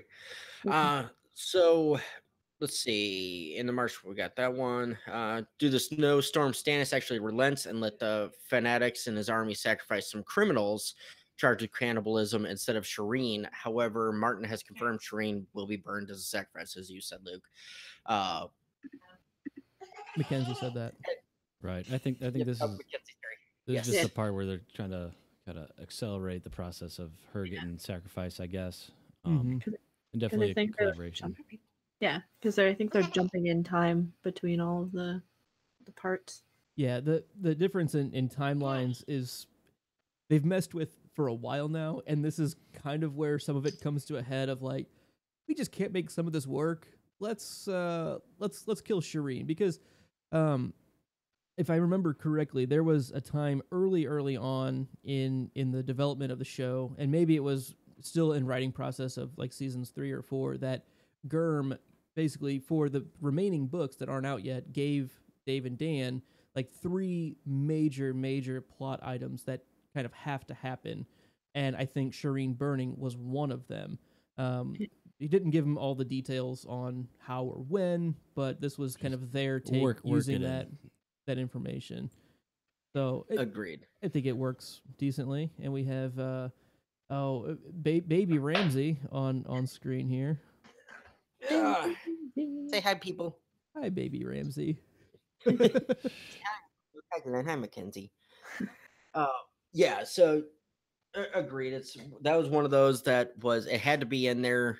It's done somewhat for shock value, but also at the same time, it's done to show you how serious Stannis or his side is with it. Because again, we don't know book-wise who actually does it, who actually takes Shireen out. So it's one I don't mind the consolidation down, bring it up, just getting it done. But it's, again, I think it's a bit rushed. It could have been a little bit more dire to actually need it, but I don't know.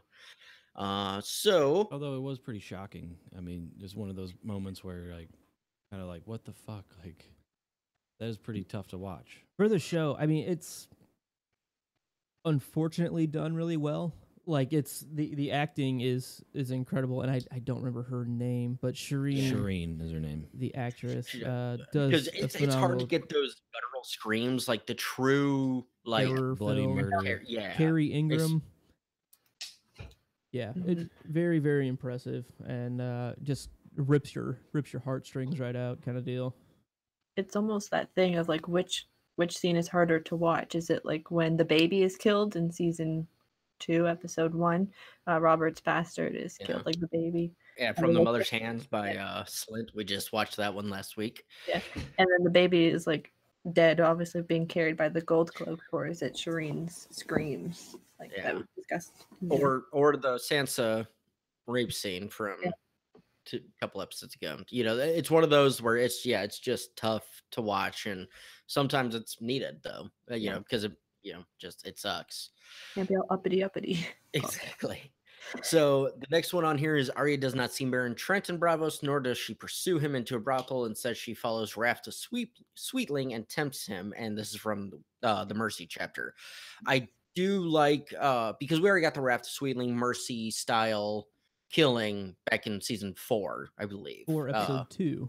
Yeah, with her and the Hound. Oh, you remember your word?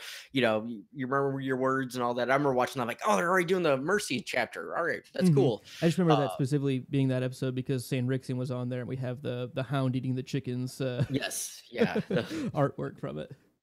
Yeah, and so I like that they're kind of trying to incorporate. The only thing is because they're incorporating this, but it's also they're incorporating the what's the Night's Watchman with Sam, the singer, I can't remember his name, but they're kind of mixing these two together, basically consolidating the singer and Raft the Sweetling chapters. Darion, that's it. Thank you.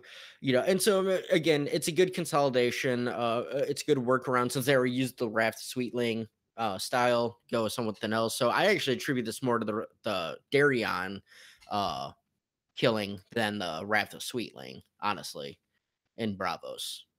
That might not be the right name. No, Darion's it is. Darion's right.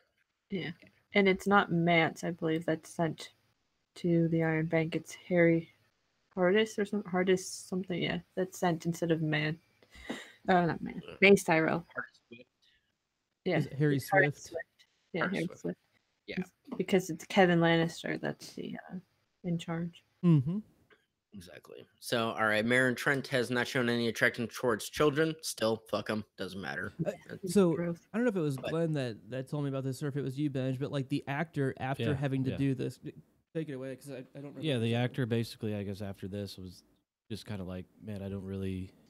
This is not the way I pictured it going, and because he has I'm not, he has like, he has I'm like not for- daughters too and stuff. Yeah, he's right? got daughters. He's like, I'm not for like Oh shit. this kind of affection towards children and like all that, hoopla. And it's That's- like it's one thing to like kind of be a dick and be an asshole and like he beats Sansa at Joffrey's command early on. And we don't like him for that, and he kills Syria for real. Yeah. But again, at that point, he's just doing his damn job. This is kind of a different level that an actor didn't know was going to happen. Like that is Yeah. completely unforeseen. It's not like there's not been- really needed because like kind of with the other characters She's we've already talked about. on the list. Like we already don't like him that much, and Yeah. like this is supposed to Put you over the edge. seal the deal with we really don't like him now. And Yeah, and like knowing that about the actor kind of changes my perspective on it because it's like, yeah, I'm with you even more so. It's like we don't need it. We don't need more character defamation for us to not like him. Like it just, and the fact that it kind of affected the actor that way, yeah, I don't know, kind of makes me feel for him a bit. Yeah, no, I agreed. I mean, it'd be one thing like if an actor said, "Oh, I don't want to do a homosexual scene or a scene like that because one reason or another." It's like, suck it up. You want the paycheck. You want to be in there. Okay. But this one, I give him respect for, having his doubts, having his reservations, because there is a line of, there's some shit you just don't do. And, so yeah, I never knew that either, Glenn. So that's actually really interesting to hear. thank you. Yeah, So the last note on here is it's not Ilaria, but Jamie who criticizes his own poor handwriting with the left hand, thinking he may have done credit to a 6-year-old child who has just learned his first letters. That's when he was writing in the white book, I believe. Yep, Like, that's I think- right.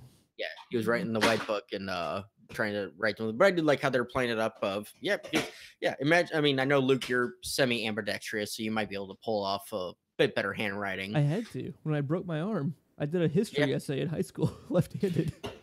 It was funny though that my teacher at the time was like, "Next time, just let me know, and you could just like do a verbal essay at a different time." I was like, "Come on, it was Come legible. on. It was Well, legible." now you can just do type to talk, just Yeah, in the middle of the room, like, oh,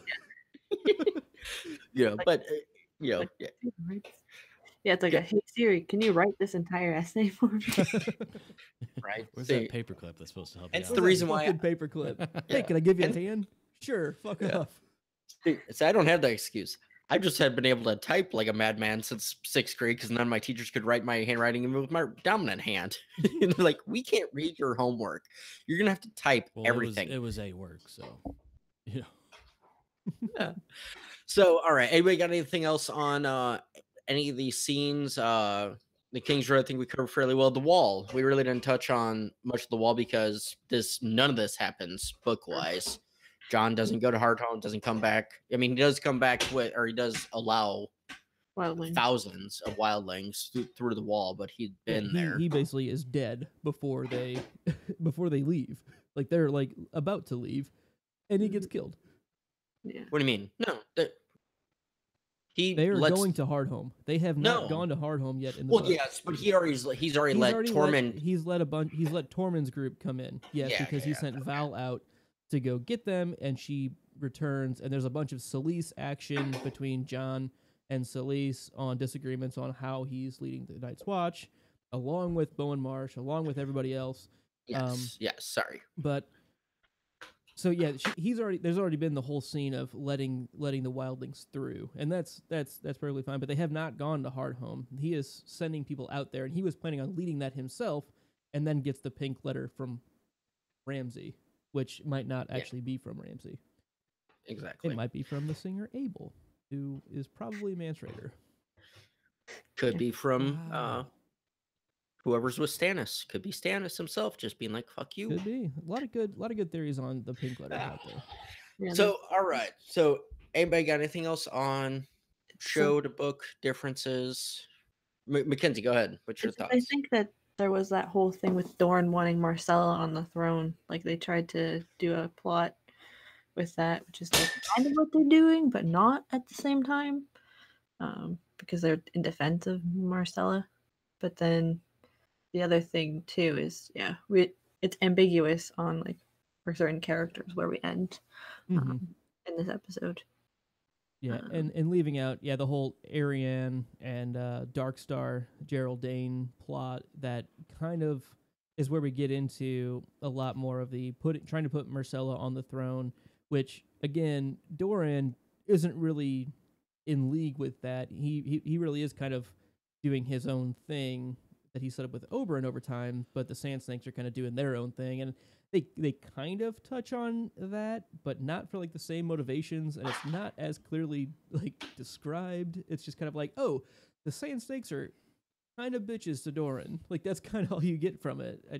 They're kind of, it seemed like with the whole Doran thing is they swung and missed, and they kind of realized that it wasn't really that great what they were doing. So it seemed like they, moving forward, kind of pulled the plug on that a little bit. And so and you're not wrong. And that's the thing. They had actually good material to work with because, you had the whole getting Marcella on the throne. You had also the Quentin stuff because that was Doran's backup plan. Doran's backup plan is we're back in Dany. Where I'm sending my son. He's going to woo the Dragon Queen. We're going to hold true to our vows that was meant. So Doran was wrong in that instance, but at the same time, he's still playing the games of, again, sending the one snake to be the on the small council, send the other to join up with Fagon. He sent the other one. That's the other thing. He sent, I think it was Obara, maybe, sent her to join up with Quentin, or not Quentin, Aegon. Well, Aegon. I'm trying to think 5. of Griff. Oh, with young Griff. Yep. Yeah, Aegon 5, send him, and then the other one was supposed to stay and help rule Dorne, or Arianne was supposed to stay and help Dorne. Right. There's like great material there that they could have worked with, but they went with like the worst possible option because they felt, okay, this isn't strong enough because these are new characters this late in the game. That I think they gave up on Dorne before they ever started with it. I think they said we need to get Dorne in because it's in the books, but we need to keep it at bare minimum. The huge plot points that it drives, they've already cut out. There's no Quentin, there's no Fagon plot, there's none of it, and we know that even what is going to happen after next episode goes nowhere. Like they're sending Trystane to play Lady Nim's part as a member of the small council is what she does, but he just gets killed. They just kill him right the fuck off. So I don't know. All right, anybody got anything else? I'm getting kind of It's just the funny thing is the last scene is that Marcella's actor and Tommen's actor were actually in a relationship in real life. I believe. So How Lannister of them. That's taking work home. Take your work. Character studying Right. too much of their parents. Yeah. Right. So awesome. So as always, you can find us on Twitter at @KnowAndDrink. Send us a digital raven at knowandDrink@gmail.com. Subscribe, like, rate, and leave us comments on iTunes and YouTube. And until next time. Don't turn your back on the Wolfpack, as always. As always, winter is coming, and so am I. As always, be classy, stay sassy. And as always, stay imaginary. Bye all. How do you know this? That's what I do. I drink and I know things.